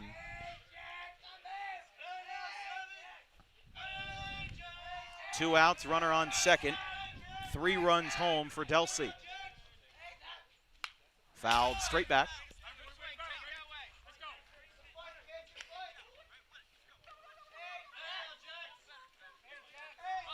We've said before, the next time we'll see GCIT will be on Wednesday, May the 13th versus Kingsway. That will be at Deptford Middle School. And the next time we'll see Delsea will be on, I believe it's May the 5th. I'm going to have to check, but there's a swing and a miss. We'll talk about that when we return.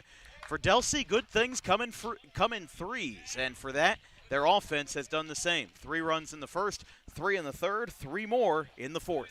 We go to the top of the 5th inning. It's 9-1 in favor of the Delsea Crusaders.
Welcome back. How about the zoom on that camera? That's a sign of Delsea Regional High School out in left field.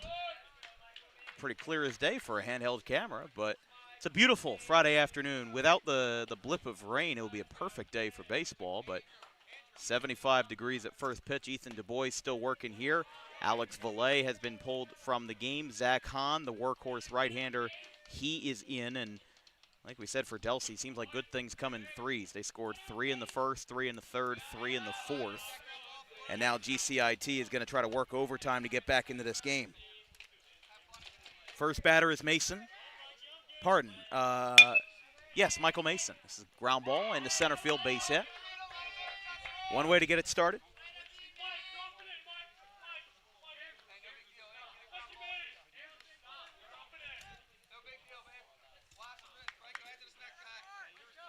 So it'll be Chase Cohen, the batter now.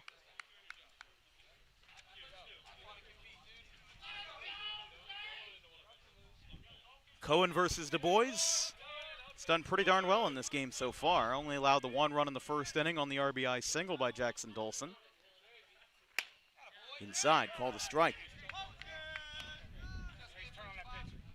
Taking a look at the Tri-County Royal standings on the right side of your screen, Kingsway has the best overall record at 11-2, GC at 10-3, Clearview 8-2, GCIT 7-4, and that shows how competitive the division is as this is floated in the right. That's going to drop for a base hit. On his horse, stopping at second. Let's pull that graphic up again as now the runner's on. Washington Township at 6-4, Williamstown 5-5 as of today. I mean, the Tri-County Royal has always been very competitive, but Washington Township has turned a corner. They seem like they're doing pretty well. Williamstown seems like they're doing pretty well. And then the usual suspects, the usual contenders, GC, Clearview, and Kingsway, have just been getting better and better every year. So I think one of the benefits of playing in this division is that it feels like almost every team is going to finish over 500. If there's any teams that don't, it could be Township or Williamstown, but unless there's a crooked skid during the season, I don't see any of those teams besides Township or Williamstown finishing under 500. This ball is fair, left field line. That's going to hop over the fence. That's a ground rule double. That will score 1 run. GCIT gets it back, and Jackson Dolson has both RBIs for the Cheetahs. It's now 9-2. So don't count out GCIT just yet.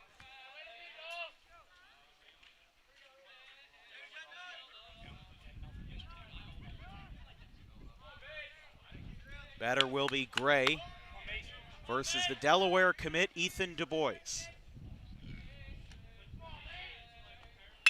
Fly ball. Shallow left field. This is going to go to the edge of the infield grass. Backpedaling, he'll make the catch.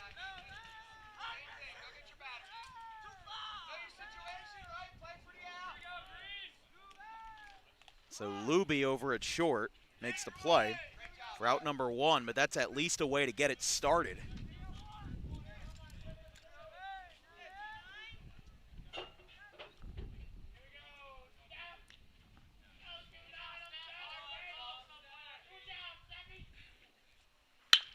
Three straight hits and now a ground ball to second base. Picked up, throw to first is in time. Another run will score. So Cheetahs now get 2 back.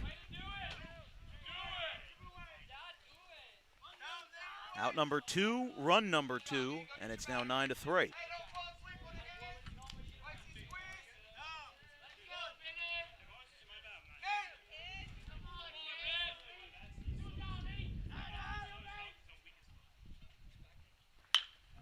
Fly ball foul, down the right field line.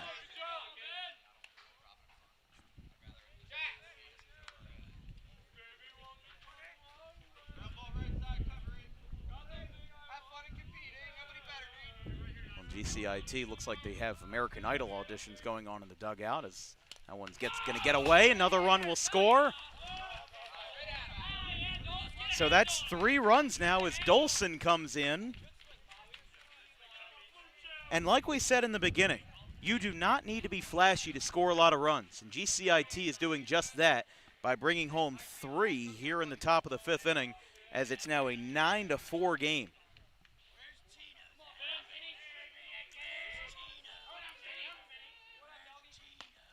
That one misses in.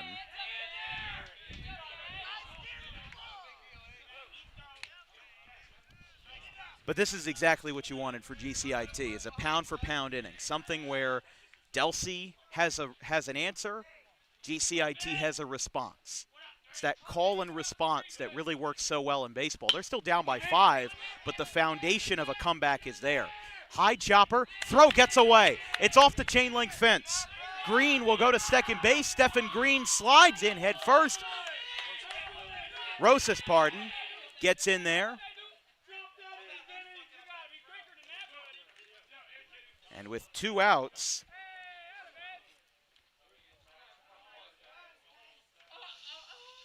now their pitching coach will come out and talk to the Delaware commit, Ethan Du Bois.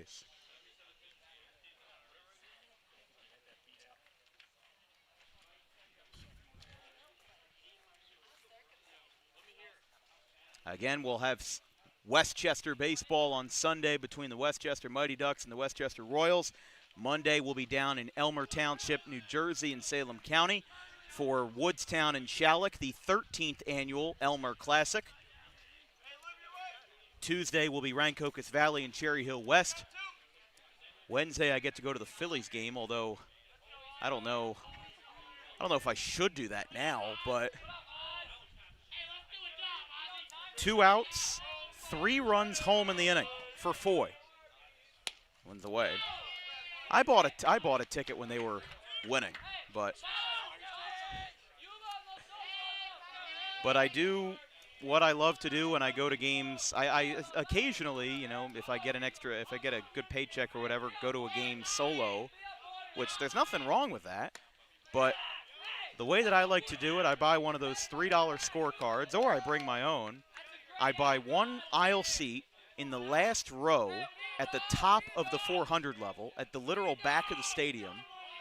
And as long as I got 2 bottles of water and maybe a snack, I don't leave my seat once during the game. That one's low. I just feel like you miss so much of the game when you're getting up and moving around. And I remember last year I was on vacation. We did 2 games at Busch Stadium in St. Louis, 2 games at Kauffman Stadium. And we went to go get ice cream at the Kansas City game, and we missed 2 entire innings of play. It's a lot. Line drive, caught at third base.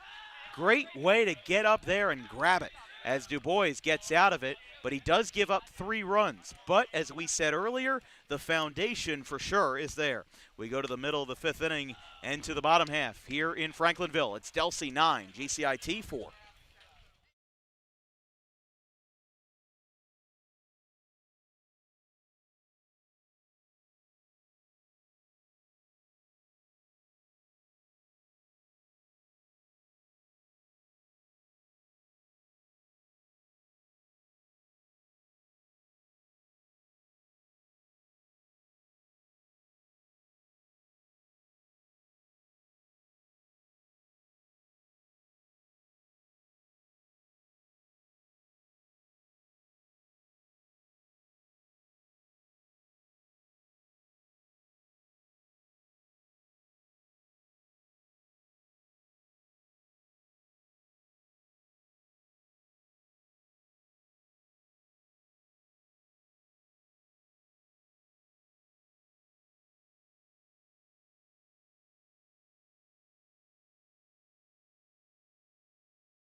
Bottom of the 5th inning here in Franklinville. This broadcast is brought to you by Rowan College of South Jersey, New Jersey's premier community college with over 100 associate's degree programs for a fraction of the cost.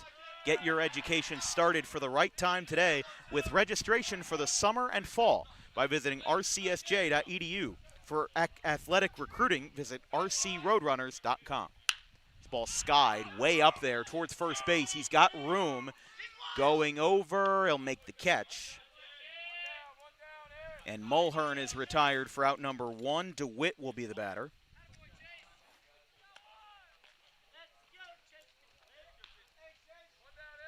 A friendly reminder, most Dan Wilkins Broadcasting live streams are not paid commissions. We do most of this when we don't have a paid commission for the love of the game, for the promotion of the student athletes, and also for the advancement of our careers as our assistants for DWB in our respective careers in sports media. I myself am a second-year student at Rowan College of South Jersey studying radio, TV, film, and a lot of our producers and color commentators are doing great things at their high schools and colleges all throughout South Jersey. If you'd like to make a contribution to Dan Wilkins Broadcasting, we do accept donations via Venmo at DW Broadcasting. No spaces, no hyphens, but it's certainly not every day can I do a one-man crew with the laptop and the soundboard and the camera. Certainly there's a lot of expenses in terms of travel, gas money, and everything like that. So, of course, it's not required. Our broadcasts will always be free to watch. But if you'd like to make a contribution, it's at DW Broadcasting. No spaces, no hyphens on Venmo. Your support and viewership of South Jersey athletics is incredibly appreciated. Hahn delivers a fastball down the right field line off the bat of DeWitt, and it'll go out of play.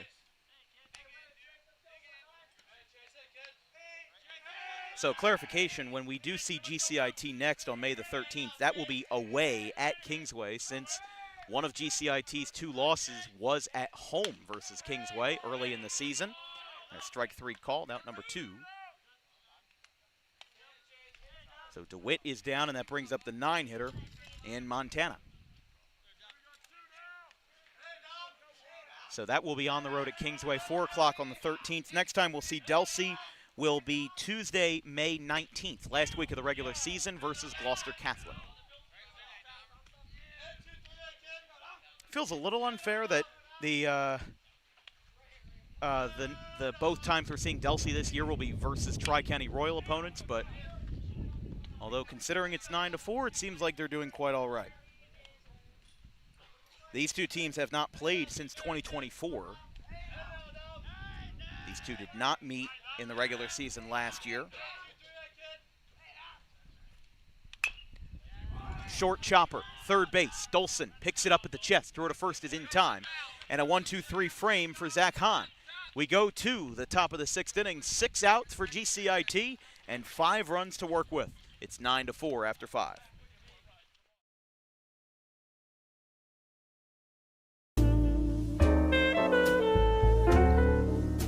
May is Mental Health Awareness Month. It is the responsibility of all of us to make sure that our friends, family, and anybody who we hold dear in our lives is feeling well. The problem with spotting mental health issues is that the symptoms aren't that obvious. Just because someone is okay or appears okay on the outside doesn't mean that they're okay on the inside. It's important that if they are in distress, that they call the right people and they get the help that they need. And it is very important that we treat each other with respect, regardless of who you are or where you come from. But it is just as important that we treat ourselves with respect, regardless of the situation going on in our lives. If you're in distress, you can call this number, 988, or you can visit any of these websites if you're not in distress, but would like to learn more information about mental health awareness and research.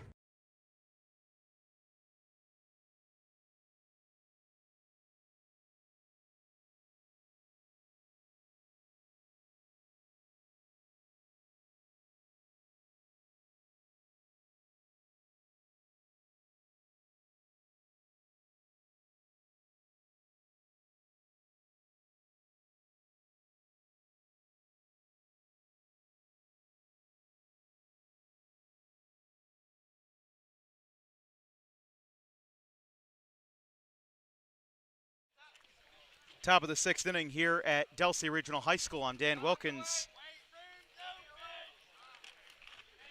It's a 9-4 game.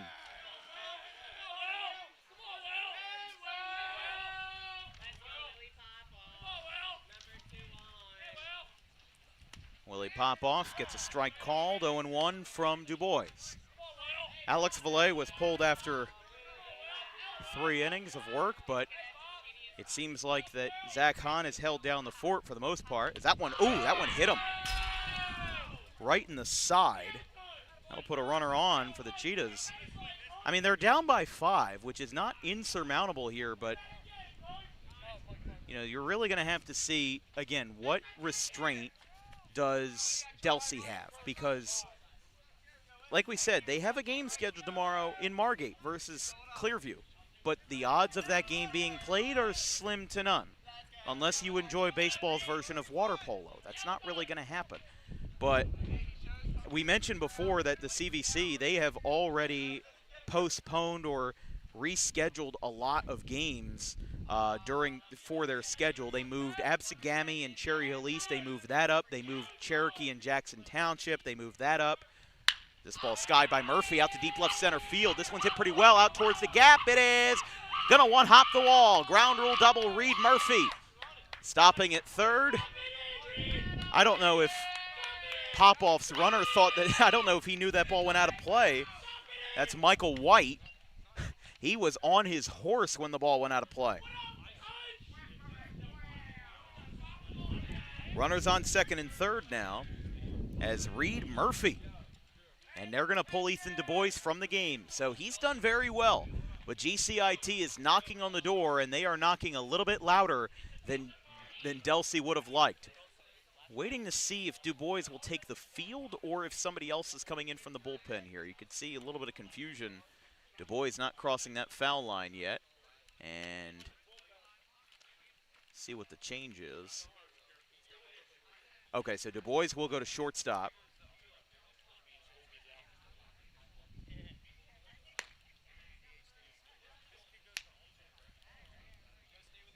So the Delaware commit, bit of a rocky start to his inning, and his day is done. Into the ball game now for Delsea will be number 25, pardon. That is going to end up being Matt DeCesare with a 5.73 ERA. So pitching change for Delsea. We'll breathe a little bit and let them breathe as well. GCIT 2 on, nobody out when we return.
Matt DeCesare on the mound for Delsea. He's got a 5.73 ERA this year.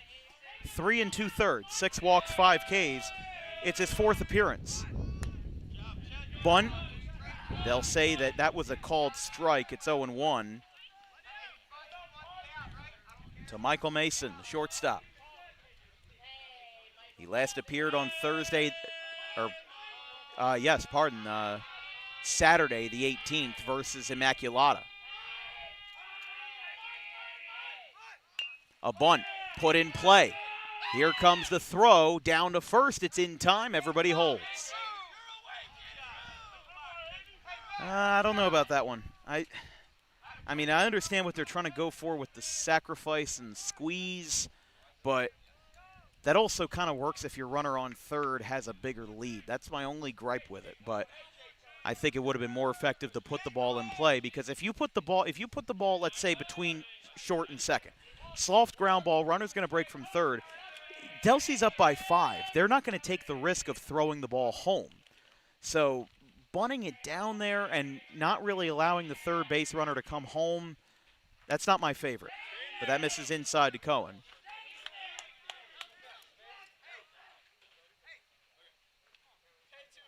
So out number 1 of the inning. Chase Cohen now the batter. He's 1 for 3. 2 strikeouts and a single. Came around to score as a part of that 3-run fifth. Strike called. Outside corner.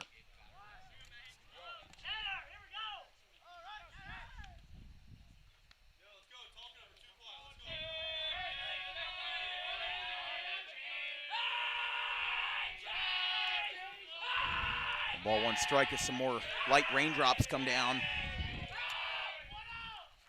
Ground ball, fair ball, over the bag. And the run will score. That's exactly what I was talking about. It's out number 2. And it's now 9-5.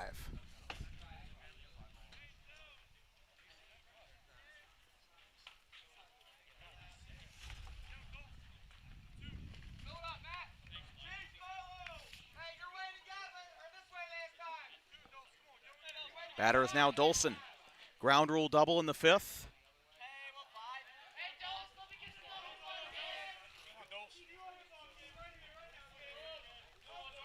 So runner on 3rd, 2 out, top of the 6th inning.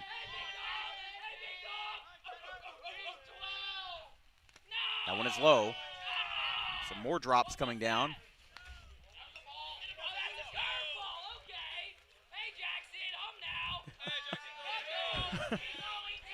That kid in the dugout's cracking me up. Dolson with 2 RBIs in the game. Skied out towards right field, down the line. Not a play, it'll be 1-2. Best case scenario here for GCIT is you keep the inning moving here. I mean, it's a 4-run game. You can make it a save situation in the 7th.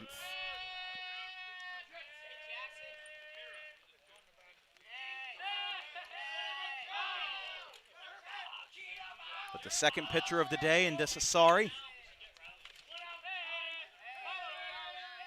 trying to keep GCIT from mounting this comeback. As they were down 9-1 at one point, Delsea really looked like it couldn't be stopped. Time was not granted there, but it's a called strike, and it's 1-2. Dolson called time too late.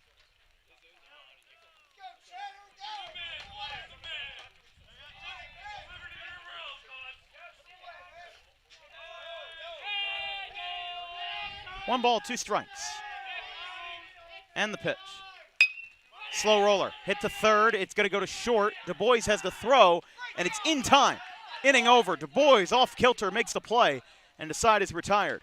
We go to the bottom of the 6th. Could be last swings for Delsea here as they command a 9-5 lead, but not before GCIT pushes across another run.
Bottom of the 6th inning, no balls, 2 strikes here.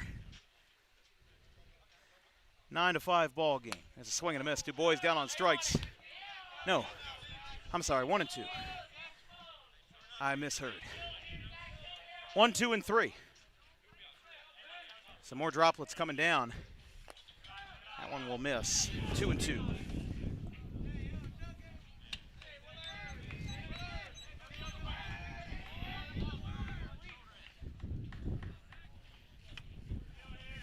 This game is so confusing. We've had sun, rain, and there's strike 3.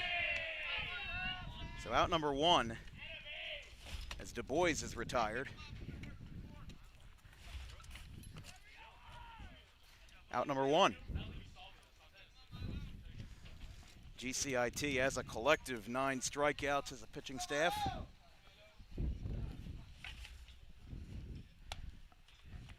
Gebhard takes a called strike.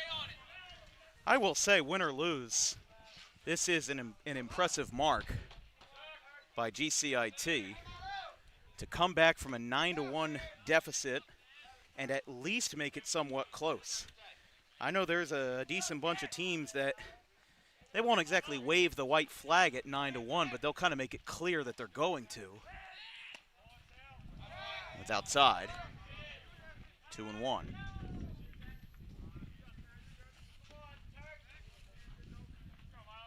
One, 2, and 3 for Delsea. It'll be Jackson in the on-deck circle. Laced, left field, same spot he hit it before. That's going to get down. Stopped in left field. He's going to go to second, though. Relay, late, double. Gebhard. It's a shame we don't play 9 because he would now be a home run away from the cycle. Single, double, and a triple. Not in that order, but Eppolite's going to come out and talk to his pitcher, Zach Hahn. So 9-5 ball game. Remember, Delsea scored their bunches in 3s. They had 3 in the first, 3 in the third, 3 in the fourth. GCIT had their first run in the top of the first, was silent until the 4th inning where they scored 3. And they're going to pull Zach Hahn from the game. So it will be the left-hander, Braden Lawson, coming into the game here for the Cheetahs, as that will be his shortest performance since Glassboro on opening day. He's been a workhorse for GCIT. He's thrown 6 or 7 innings in his last 4 appearances and will now have a new arm for GCIT when we return the left-hander Lawson in a 9-5 ball game.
Runner on second, new arm is Braden Lawson in the game for GCIT as Delsea leads this one 9-5. What a way to make an offense. This one is lined, it's caught, it's at the pitcher spot, pump fakes a throw, and it gets away. Almost had a surefire double play, now a throw to third is not in time. Runner got in on the throw. This game has been chocked full of odd plays. Lawson caught that line drive and then threw the ball away. It's out number 2.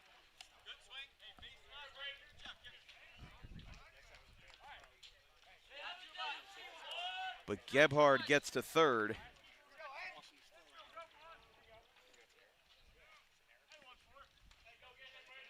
So here is Weir. Looking to drive home an insurance run. Skied out to center field. And that one will retire the side as Vinny Rosas makes the catch and Delsea is held off the board. Last swings for GCIT unless they can manufacture 4 runs. They've been coming back though, so don't count them out. It's 9-5.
Top of the 7th inning, it's Delsea 9, GCIT 5. The Cheetahs have been clawing away, but will it be too little too late?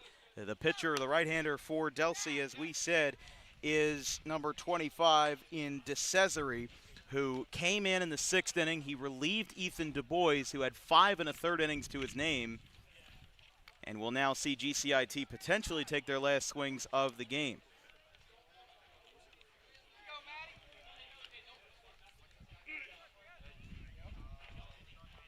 As we mentioned earlier in the broadcast, first of all, if you're just joining us, here's a recap of the game. GCIT had 1 run in the top of the 1st inning. Delsea responded with 3 in the bottom of the 1st. It was a very weird sequence of events in the bottom of the 1st inning. There were 2 outs, slow roller to first, looked like that the inning was over, but a catcher's interference was called, and that set the gears in motion. The first run scored there, 2 more runs scored on a dropped 3rd strike. Delsea scored 3 more in the bottom of the 3rd and 3 more in the bottom of the 4th. Looked like we could have been headed to a mercy rule game, but there's another strike called on the outside corner. It's Gray, Green, and Rosas, although GCIT is warming up some bench hitters here in the on-deck circle. Taking his time, the Delsea right-hander, the 0-2. Strike 3 called outside corner. That's out number 1, and we will have a pinch hitter here for Stephen Green. That is going to be number 9, Ethan Cerconi. I don't blame Eppolite for doing this here. I mean, Green was 0 for 3. He had a run scored, but that was about it. Rosas, though, I'm a little bit, although he does have a helmet, so I guess that he is going to hit after all. We saw Cal Barber in the on-deck circle, but he is not hitting for Rosas. You would have to imagine then he would hit for Foy, but nobody on, 1 away after the strikeout by DeCesare. Strike called, 0-1. Delsea with a win would improve to 6-2. As we said, they're scheduled for tomorrow versus Clearview at Margate, but that game is slim to none, most likely happening with the excessive rain headed our way. Late swing, look out. That one somehow found its way through both fences and ended up in the on-deck circle, right where we are, and it's 0-2. GCIT with a loss after 6 days of rest would fall to 7-5. They will also play Clearview on Monday, and then they'll have most of the week off until Saturday, May 2nd versus PVI. That one skips in.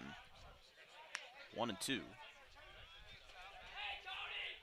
But they play a lot of non-conference opponents this year. We'll talk about Cerconi, though, the junior. This is just his 6th career at bat. He fouls that one back. Had 4 at bats last year, 1 this year. He's had 2 hit by pitches and 2 walks.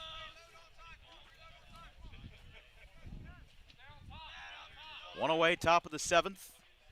Delsea looking to keep the winning ways going. Obviously, there's not many seasons that can replicate your 27-4 season from last year. But the 1-2. Swing and a miss. Cerconi goes down. A bit of a wavering swing. And there are 2 away. So the batter will be Vinny Rosas. Back-to-back strikeouts for the right-hander. This is his first and second out of the pen. But for GCIT, like we said, they've already played Sterling, ACIT, and Nottingham this year. They will continue to focus on non-conference opponents in the month of May. Here's the first pitch. That one hit him. And a hit by pitcher with 2 outs puts a runner on for Rosas. Now it's going to be Cal Barber hitting for Ozzie Foy.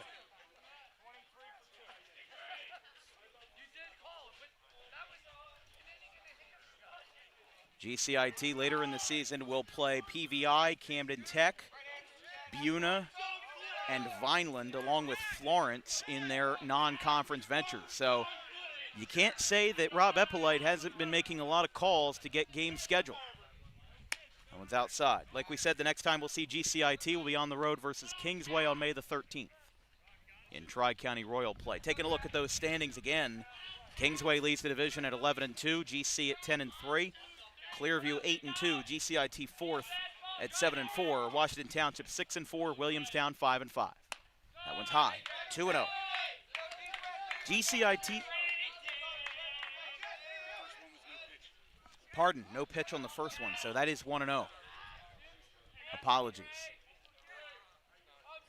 But GCIT, they've been a little bit back and forth. They are 3-1 in their last 4 games. After a 2-2 start, back pick to first, not in time. They beat Nottingham 14-4, Williamstown 5-4, lost 11-1 to Gloucester Catholic. Shows just how good the Rams are this year and every year. Funny enough, Vincent Londino, this is his 2nd year in his first head coaching stop, but he was an assistant at Gloucester Catholic under Adam Tussey in the late 2010s before he became an assistant under Joe Smith, and now has been the head coach since Joe Smith left for Mainland, and we know what happened from there. So 2 balls, no strikes. 4-run game, though.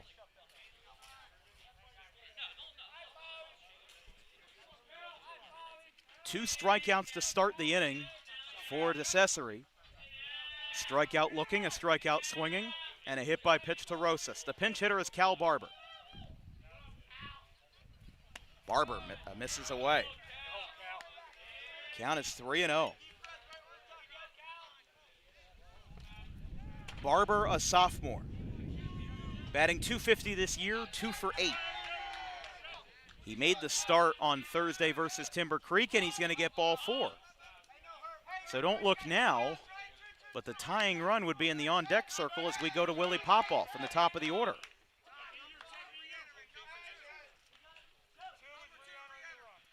All right, so that's an example of what we saw yesterday. Ozzie Foy's going to come back in to pinch run for Cal Barber, the sophomore. He did his job, though. Cal Barber is going to exit the game, but he did his job. 4-pitch walk, got the job done. Delsea 9, GCIT 5. Delsea led 9-1, and GCIT, the fighters that they are, they tried the hidden ball trick. It didn't work. Teams have kept an eye on it ever since they got my alma mater with it, Audubon, 2 years ago. And even though Joe Smith was the head coach when that happened, Delsea has still had it in their repertoire. First pitch to Popoff is away, 1-0. I got confused, and then I saw the ball in the pitcher's hand, and I realized right away that was the Delsea hidden ball trick. Famously done by George Starr back in 2024. He got a freshman out, Trevor Donnelly, for Audubon. As the 1-0. Fouled back, 1-1. Popoff with a healthy swing that time. Popoff 1 for 3, singled in the first. He came around to score. He has a ground out, a strikeout, and a hit by pitch in this game. But Delsea now kind of on the ropes here, looking for win number 6 on the year. Popoff floats it right center, diving, it pops out of the glove. Rosas comes around third, he will score. Foy to third base, RBI single on a diving effort, and Willie Popoff makes it a 3-run game and now a save situation. As GCIT, 5 unanswered runs. Delsea's been kept off the board since the 4th, and it's now 9-6.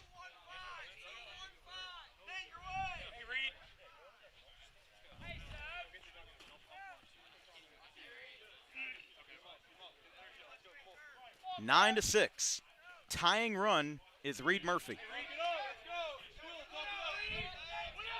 GCIT, win or lose, these guys are fighters today for this performance. Delsea leaving their man out there to weather the storm. There's a strike called. As we said, Delsea, weather permitting, will play Clearview tomorrow. If not, they'll reopen their divisional sets versus Highland. Away in Blackwood on Tuesday, home in Franklinville on Wednesday. Strike called. It's a bold move to put 2 back-to-back breaking balls in the same spot, but it may be one that's worthwhile. Reed Murphy had a ground rule double in the 6th. He's got 3 hits today.